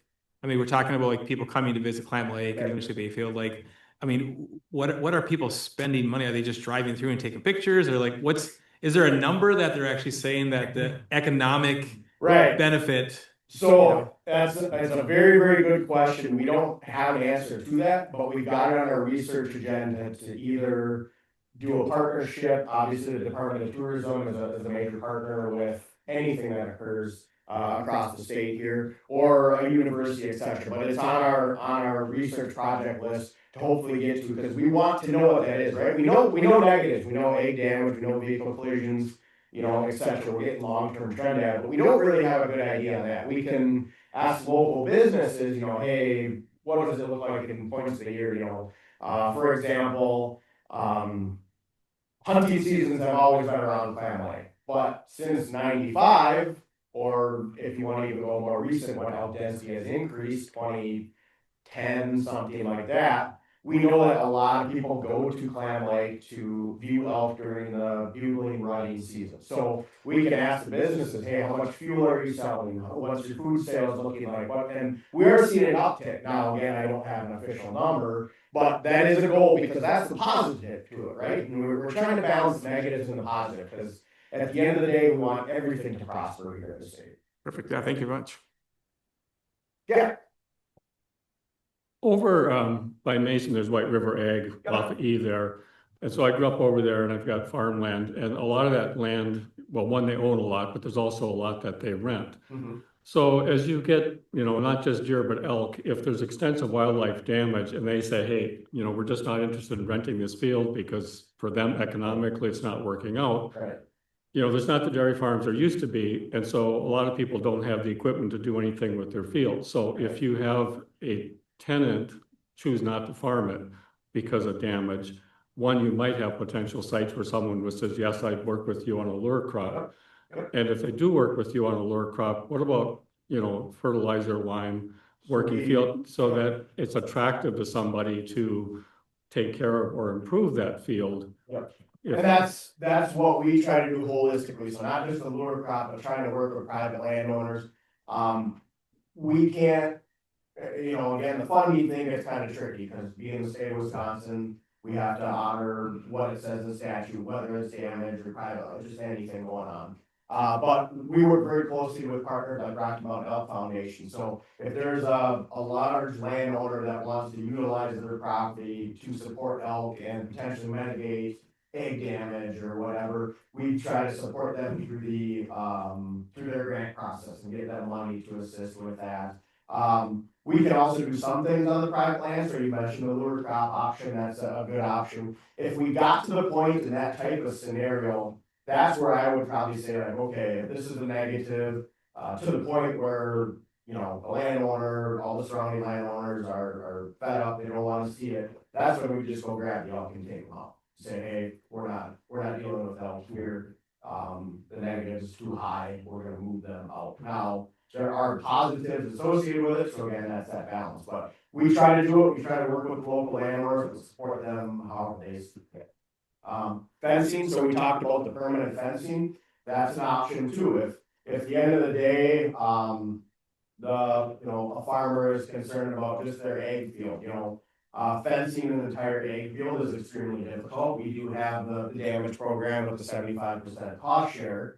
But we know that reduces value of the property, that reduces any animal movement, that reduces the ability to move and operate equipment, etc. So we try to work on those scenarios, but something like a small containment that they could do stored feed in that fully blocks out elk or deer, anything that might get in it, could also be an option. So we're open to trying anything as long as people say, you know, hey, what can I do?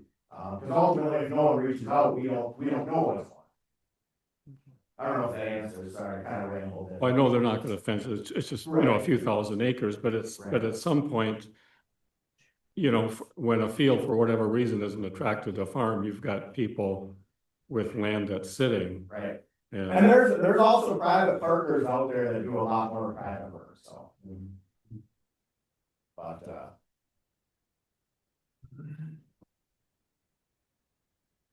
all right, I think I probably took up enough of your guys' time. So, any final questions? Thank you. Otherwise, I'll be around for lunch if folks want to talk off the record too. Thank you so much, Josh. Much appreciated. You don't have to clap. I work for the state. Yeah. Very good presentation. Thank you. No problem. Thank you guys for allowing me. Carisha, you might have to stop the The screen is still being shared online. So if he's, Okay, moving on. Update on farmland preservation plan. Mary Jo? Okay. I did pass out a one pager for you, and we also did save this in the packet, the online packet. But I just wanted to give an update on the farmland preservation plan. We've been working on updating that for the past year. And it's divided up into a few different sections. So Wisconsin law does require each county to have a farmland preservation plan through statute chapter 91. That chapter requires the farmland preservation plan to be included within the comprehensive plan in the county. However, both of these plans are developed and approved separately by the state as individual plans and according to their own specific requirements. Ashland County, as of the 2022 U.S. Department of Agriculture census statistics, has 209 farms and over 68,000 acres of agricultural land. Given this data, farming continues to be important and relevant in Ashland County. What are some of the benefits to us having a farmland preservation plan? Since 2009, our county has received segregated funds for nutrient management plan development. These payments go directly to landowners, and we average about $30,000 a year annually that our agriculture technician works on developing nutrient management plans on farmland, and the farmers receive payment incentives for that. The Farmland Preservation Plan also identifies Ashland County's agricultural enterprise area, the AEA, as a geographical area where the state, local government, and landowners voluntarily agreed to preserve this area of agricultural land and promote agricultural development. That AEA is named the Fields, Waters, and Woods Agricultural Enterprise Area, and it was established in Ashland and Bayfield counties in 2014. That area covers parts of the towns of Ashland, Marengo, and White River in Ashland County, and it moves into Bayfield County consecutively in the towns of Kelly. And then it also includes lands within the Bad River Band of the Lake Superior Chippewa Indian Reservation. The creation of the Ag Enterprise Area also provides qualified landowners the opportunity to enroll in the Farmland Preservation Program, where they can receive a $10 per acre tax credit, and that comes directly off their income taxes. The county has 4 active farmland preservation agreements currently, and our agricultural technician is working on new enrollments. So a brief update of the 2025 Ashland County Farmland Preservation Plan. Once again, the purpose of the plan is provided in Chapter 91.1. It requires Ashland County to have a plan. The county developed and adopted our plan in 1982. It was amended in 2016, and then we're currently working on our 10-year update. The Farmland Preservation Plan must state the county's policy and goals related to farmland preservation and agricultural development, and it also needs to address issues that could affect farmland preservation and agricultural development in the county. And then there's a list of 8 bulleted items there in which the plan must specifically address, including agricultural uses of land in the county, listing specialties, if any, agricultural resources, including available land, soil, and water resources, agriculture infrastructure, including any processing, storage, transportation, and supply facilities, significant trends in the county related to agricultural use, production, enterprises, and related agriculture and conservation of agricultural lands. actions that the county will take to preserve farmland and promote agricultural development, land uses related to preserving farmland and plans for addressing any issues, policies, goals, strategies, and actions to increase housing density in areas other than in farmland preservation, and identification of farmland preservation areas. I have a list of the membership that makes up our Farmland Preservation Plan Committee. We have quite a diverse group of members, including local producers, a representative from our Federal Farm Service Agency, the president of the Ashland and Bayfield Counties Farmers Union, county board members, Land Conservation Committee members, and Land Conservation Department staff. And then on the back side is a list of all of the meetings that we had and the agenda items that were covered at those meetings. We have our final plan development meeting on December 16th. We'll be approving our final draft. That will be forwarded to the Department of Agriculture, Trade, and Consumer Protection for certification and approval, and then it will come before the county board for approval in January. It's been a long process. We started last March, really forming the committee. I think it's been great working with Northwest Regional Planning Commission.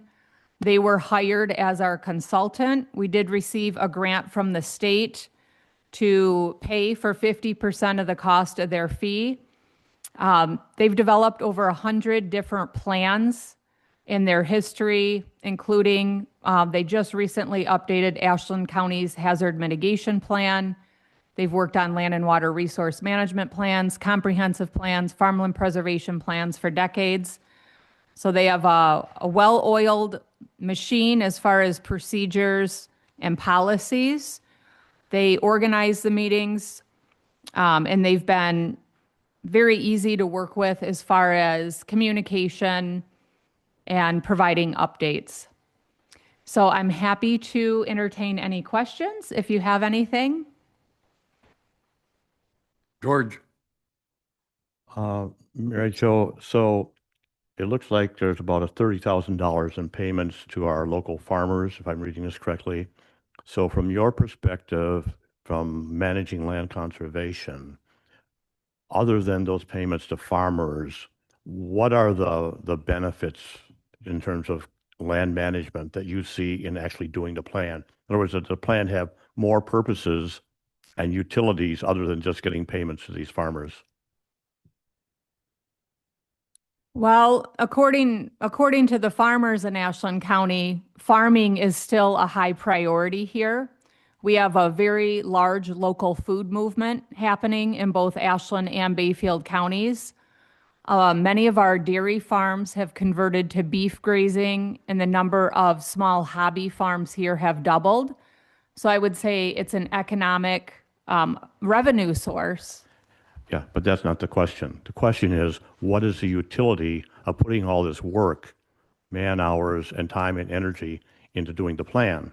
Does the plan actually help anybody? Does it help you in your work? And does it have any other utility, the plan itself? If we did not do this plan, what would we be missing out on? First of all, it is a state law, so we would not be abiding by the state law, Chapter 91. Second of all, we would lose funding sources from DATCAP for staffing support of our department. We would lose all of our nutrient management, and that's $30,000 annually that we've been receiving since 2009. The plan also identifies goals, objectives, and activities that help drive our workload. So the majority of the work plan that's developed for our agricultural technician is driven from specific actions that are identified in our farmland preservation plan. So let me put this in a slightly different way. They gotta be in compliance with all of the.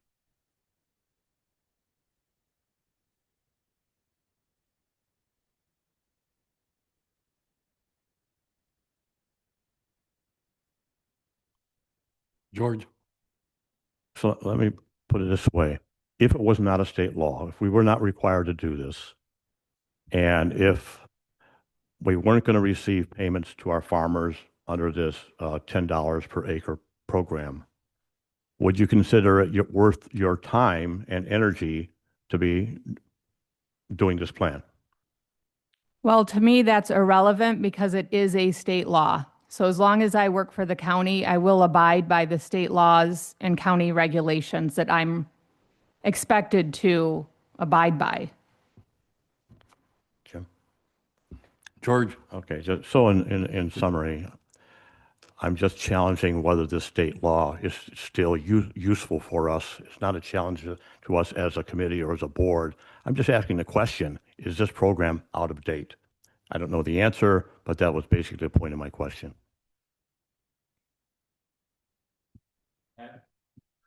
The state has on its website background on the farmland preservation plan, what they require.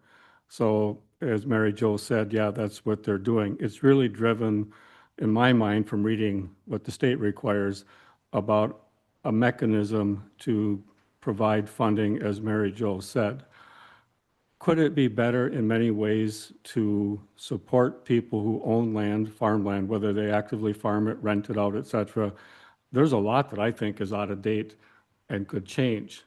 And the land I own is an example of it, because this mechanism is not one I can use in any way because of who I rent to do anything to take care of or improve the land based on what's there.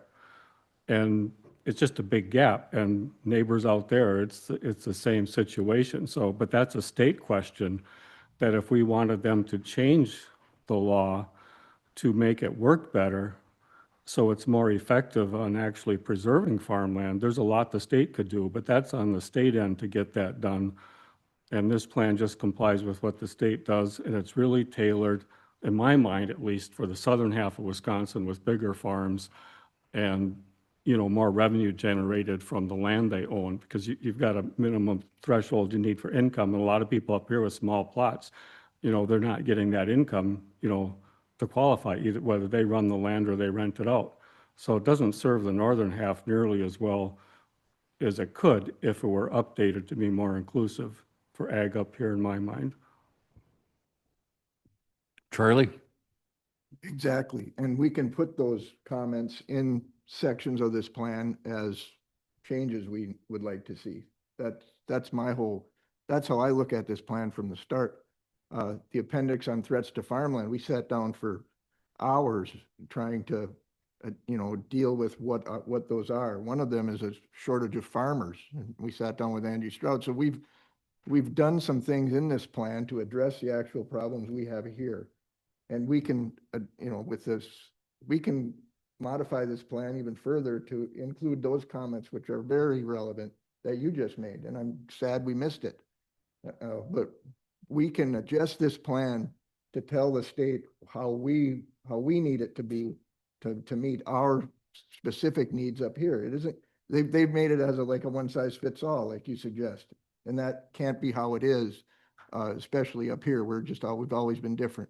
So I would say, and even in response to George, this plan is an opportunity for us to make this place how we need it to be, and to tell Madison how we need the laws to the farmland preservation to work to help us preserve farmland. We don't have very many 2,000 acre fields, so we got to make this thing what we need it to be, and that's what I've been trying to do when I look at it. And I'd say to get rid of it would get rid of a vehicle that we could use to help us. So I agree we need to manipulate it a little more and modify it, but to get rid of it, I wouldn't suggest it even if all of us together right now said it ain't working for us. I would say, oh, well, let's change it. Let's sit down and make this work for us. Thank you. George? Quick question. Does the plan utilize the data from the federal agencies, from the federal land conservation services that we have in the area? In other words, you have, what's the title of that organization? It's NRCS. Yeah. Does this plan utilize data from that agency as well? It's pulling data from the U.S. Department of Ag Census And I'm not sure where NRCS gets their data from, but this comes from federal ag census surveys. Erica? Just wanted to add that in addition to DAT cap funds and other funds that Mary Jo talked about, the county does need an authorizing document to basically apply, to take language from to apply for other federal, state, and private grants. We have to have sort of a document that proves that we as a body want to go forward in a particular way when we apply for other grants, so that if we didn't have this plan, we would need to create something else to be able to quote from regularly over the long term to show that this is a legitimate, approved path that we are on. Tim?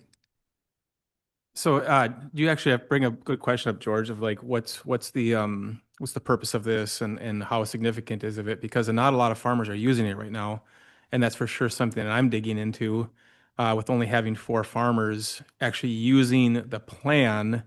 I'm surely concerned. And it's not just the farmers, but anyone who's in, landowners who are not farming, their land's being rented, they can apply for these tax credits as well. But I think the main reality of it is why do we want farmland preservation is to support farmland, to keep farmers on farmland. In my opinion, because if we don't support farmers and having farmland and keeping farmland in these programs or whatever, we lose farmland, and therefore then we become reliant on other states, other regions to produce our food. So I think that's, to me, as a big concern, is if we can keep farmers, support them, keep them on land, we become somewhat sustainable in our area rather than being reliant on everywhere else to produce our food. So just some thoughts with it. George? So just briefly, I'd like to build on Charlie's point that this can be used as a tool. And so as a member of the county board, I'd like to know what the Farmland Preservation Committee would recommend in terms of what would be improvements to the state law. Because the county board can't control that, but the county board can advocate for that through resolutions. So it seems to be there ought to be thought into what would be improvements to this law and to this requirement that would be a betterment for our area. So just a comment.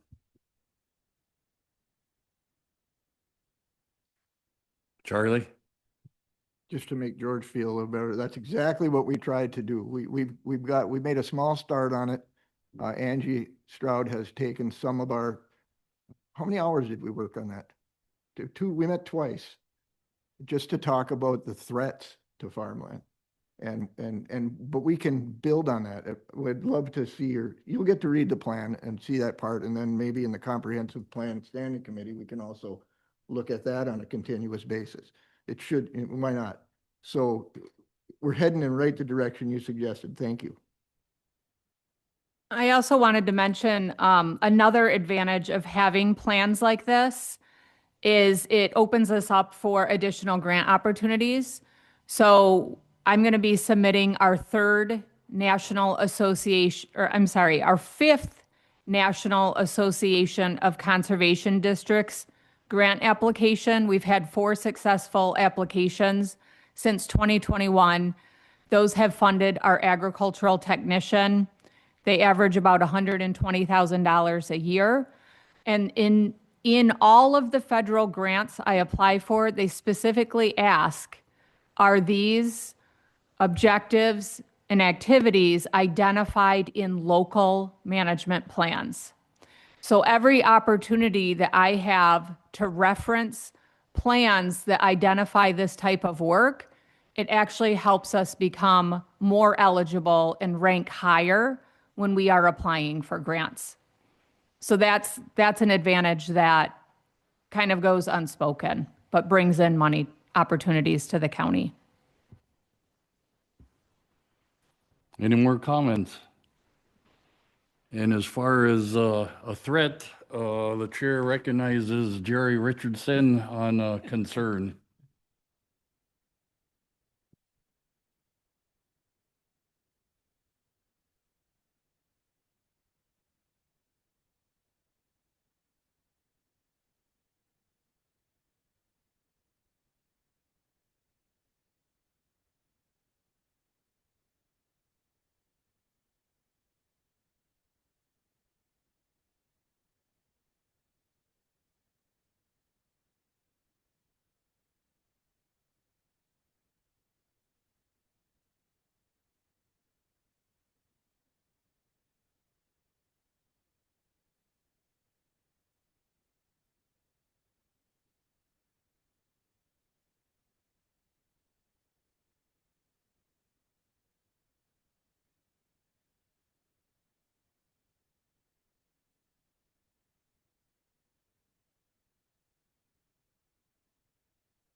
Mr. Chairman, this is not on the agenda.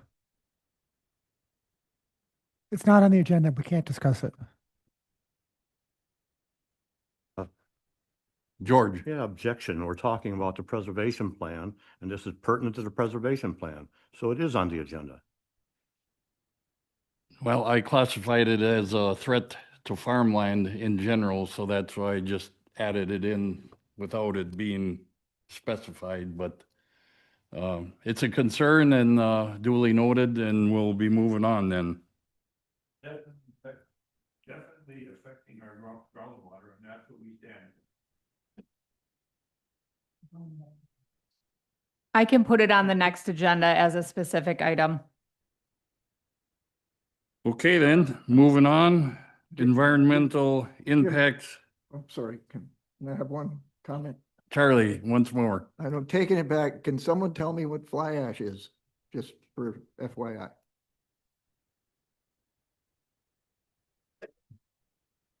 It's, as far as I know, it's the stuff that they took out of the power plant.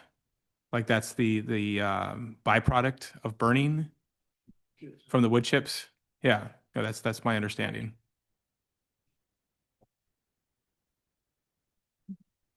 Pat? Is another name for that biochar, or is there a difference? It's different. Okay. Okay, we're gonna move that on and let's go to D, environmental impacts of long-term weather trends.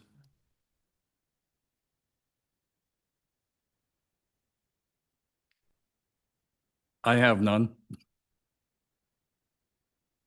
George had asked this to be a standing item on our agendas, so it's on every agenda. I don't have anything in particular.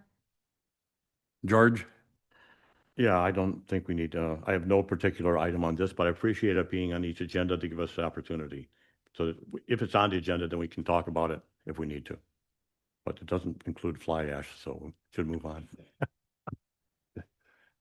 Okay.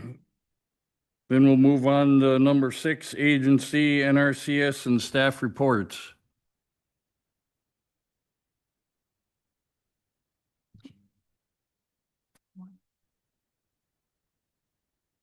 No. We don't have NRCS here, so we'll go ahead and do brief staff reports. Ellie, do you want to start?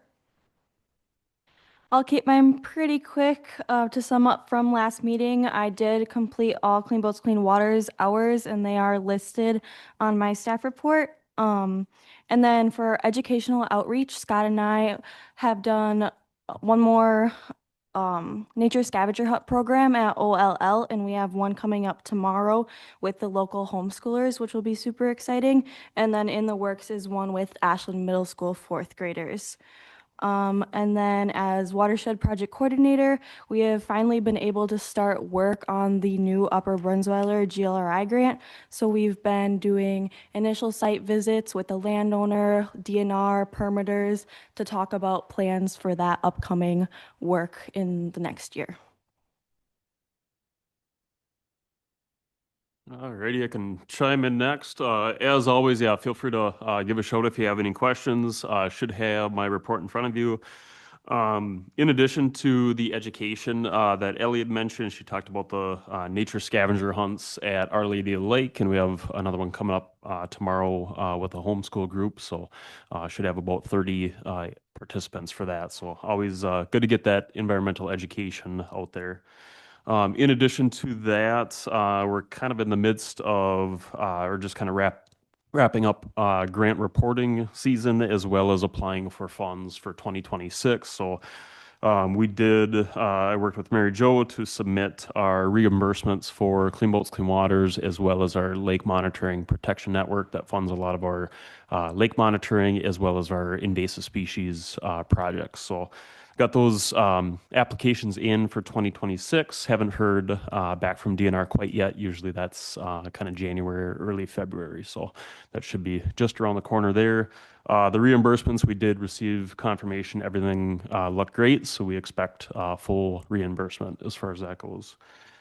Let's see. Other things.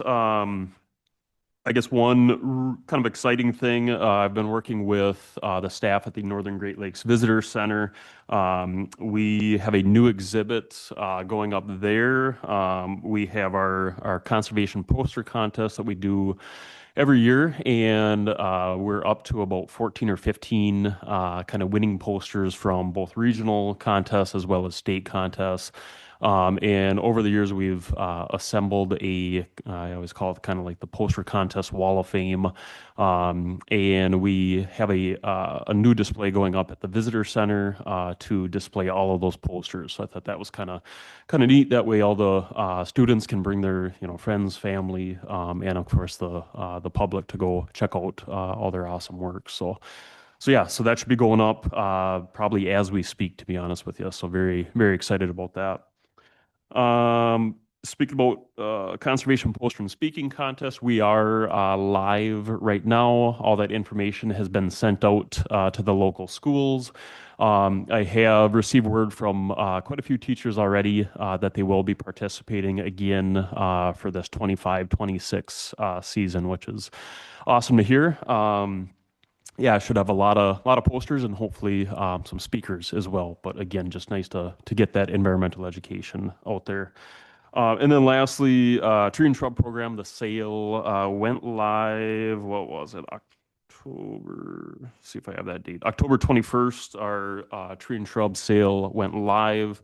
To date, we have, I believe, 65 orders as of last night, and we've sold about 1,700 trees and shrubs. And then we had a lot of really good feedback, especially Pat and George had a lot of really good recommendations about kind of revamping our tree and shrub sale website. So I've spent a lot of time incorporating more data on climate change projections for individual tree species, so getting a lot of that data from NIAX and then also the USDA Forest Hub. We also have information from the Ganaway Indawag, which is They Take Care of Us publication from Glyphwick, and then the Lake Superior Reserve as well. So that has a lot of really, really good information there. So we work with those folks to incorporate a lot of their information as well. And then lastly, we also signed on to be a participant of the Trillion Trees Pledge. So obviously being in Wisconsin, the Wisconsin DNR takes the lead for the state of Wisconsin pledge, but it really is both a national and a universal effort to really get more trees and shrubs on the landscape. So we're working closely with Wisconsin DNR to record where folks both in Ashland County, Bayfield County, anyone that uses our sale, making sure that they're getting those trees up on the map there. So, and kind of getting their efforts recognized and put up on that map, which is kind of neat to see. So, I will sign off there. But yeah, as always, give a shout with questions. Thanks.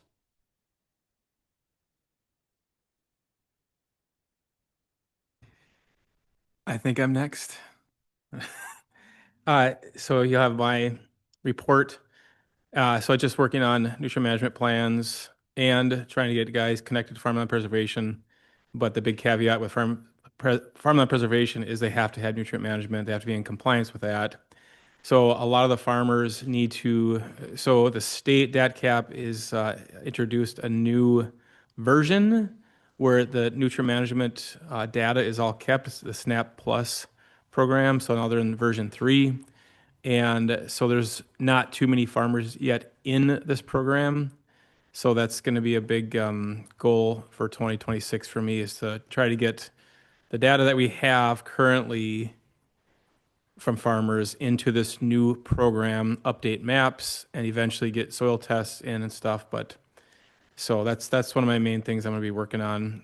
So I have farmers that are in nutrient management, that plans that guys that want to get updates or new plans, but it's a slow process. So farmers are stubborn and not available. So yes. George?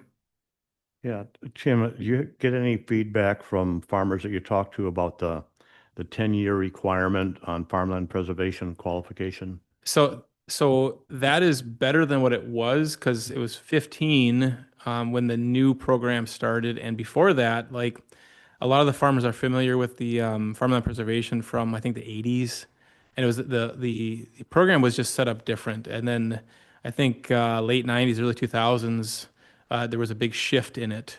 So all of the whole state, from my understanding, like people were available. If you were a farmer, you were able to get on it throughout the state. And they took that away, and that's why they go into the ag enterprise areas. So there's just been a big shift with farmland preservation. So the 10-year contract or the commitment, I don't think is as big of a deal for farmers, because if they want to, provide, if they have kids or whatever they want to sell 5 acres to, you can keep that out of the plan up front. So most farmers aren't concerned with that. I think it's more of the concern is the other compliance checks that they have to be in. So does that answer your question? Thank you.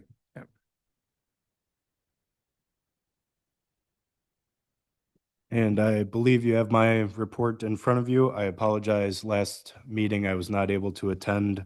As I listed under the grant project section, I had an inspection to complete for a project with the Army Corps of Engineers. Cost share projects for this year, we completed 3. So I've outlined those with Scott Schultz, Mark Jolma, and Jason Roth. Livestock fencing, access road, and well decommissioning respectively. Those have all been completed, reimbursed, and reimbursement from the state has been filed for. I apologize, the asterisk is kind of misleading after I read over it myself. So I had 2 separate landowners back out of the projects. The asterisks listed for Reamer and Berweger are the projects I've identified to carry over for next year. So they weren't the landowners that backed out, but instead that's where the funding got allocated towards to carry over, excuse me, for next year.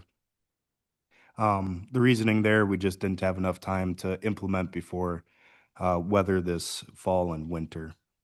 I've also listed Richardson Manure Storage System. We've surveyed and completed a soil investigation yesterday.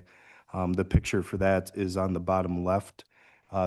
We're planning to implement that in 2027, but because it's a large project with a lot of design time, that's why we've started working on it now in 2025 and into 2026, when we're planning to apply for a larger grant to supplement some of that cost to help them out there.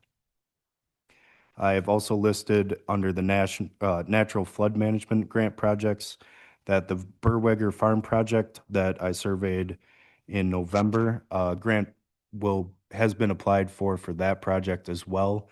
So we'll utilize a mixture of cost share funds and grant funding if the grant is awarded. We haven't found that out yet, as well as helping out Ellie with the Sukinen larger GLRI project this fall.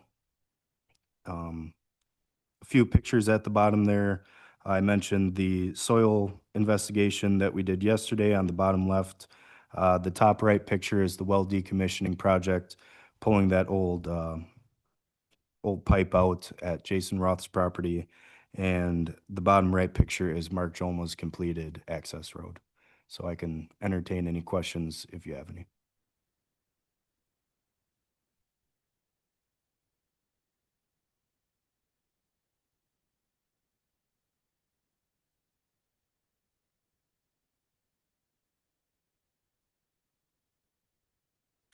Okay, just a few highlights under grant administration. We just signed our grant award that funds Ellie's position through 2027. That's a Great Lakes Restoration Natural Flood Management Grant. This is the second large grant of this type that we have. That project will take place on the Carl Sukinen property that Seth just mentioned. That agreement was signed for $290,000. We also just recently received our state staffing grant reimbursement from the Department of Ag. That was a few dollars shy of $155,000. Seth just submitted our cost share reimbursement request to the state for 30,000. So that money is all rolling back in. And then the last bullet item there under grant administration is I will be submitting in the next week our 2026 National Association of Conservation Districts grant for approximately $120,000. I've been working on 2 year-long comprehensive plan updates. So since December of 2024, I've been assisting on the committee for the Town of Marengo's comprehensive plan update. We go to town board next week for approval on that. Jim's been serving on that committee as well. We've been meeting monthly. It's been a long commitment, so I will be very grateful when that plan is adopted. Also, just about to wrap up our farmland preservation plan, which meetings have been taking place monthly since April. And I've spent extensive time reviewing and editing the draft plan that's available for that right now. I talked a little bit about that earlier. That will be going to county board for approval in January. I also want to mention that our state conference, the Wisconsin Land and Water Conservation Association Conference, will be coming up in March. This is an annual conference. It will be held March 4th through the 6th. And early bird registration will be taking place in January. We do have budgeted for 2 Land Conservation Committee members to attend. So if you're interested, please let myself or Carisha know. I don't think is the agenda out yet? Okay, when the agenda comes out, we will send that around by email so that you can view the sessions that will be held. And I do have raffle tickets here for the state conference. So if you are interested, they're cash awards and you do not have to be present to win. So I can transport money back here for you if you are a winner. And I won't even take a cut or charge you. And so that's it for me. If you have any questions, feel free to ask. And I'm going to wrap it up there because our catered lunch has arrived as well. So thank you. Charlie? I want to go to the conference. And I want George to go with me, Noted. unless anyone else wants to go. Very good. Any more questions, comments? Schedule next meeting date? I do want to ask Ethan about that because we have to sign.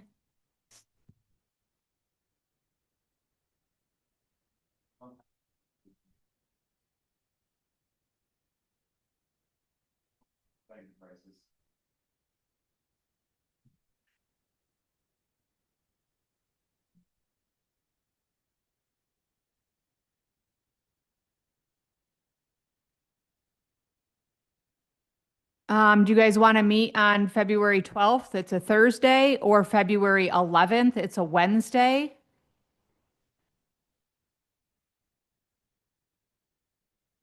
The 12th? Does the 12th work? Thursdays? Keep our meetings on a Thursday? Let's make it so. Okay. Next meeting is scheduled for Thursday, February 12th. I cannot.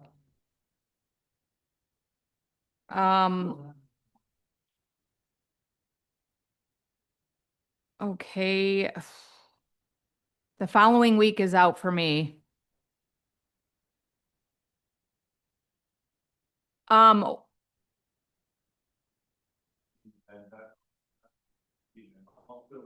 whole day is out, Charlie? I've got to go to the Leesburg. Okay. Okay, we'll do a short meeting on the 11th. We'll speed it along, yep. Well, we're not going to be doing lunch that day, so it will be shorter. 9 a.m. again? So, day are you looking at? Wednesday, February 11th. Oh, no, you're fine right now. at 9 a.m. George? So if we're agreed on that, I'd like to raise a question before we adjourn. I'd like to request that on future agenda items, that after the staff reports, you have an agenda item for committee member updates. On the agenda, we do this on the county board, and it gives a chance for committee members to bring up subjects, particular, something they might want on future agendas or general observations. So that would be the request, that on the agenda in the future, we have an item for committee member updates. Thank you. With a limit at 3 minutes each? I'm just joking.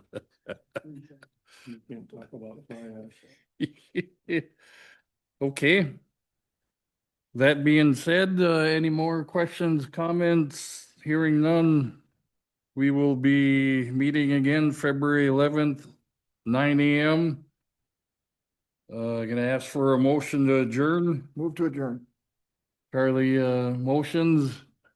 Seconds. Dave, seconds. All in favor? Aye. Opposed? Meeting adjourned. Thank you, Jim.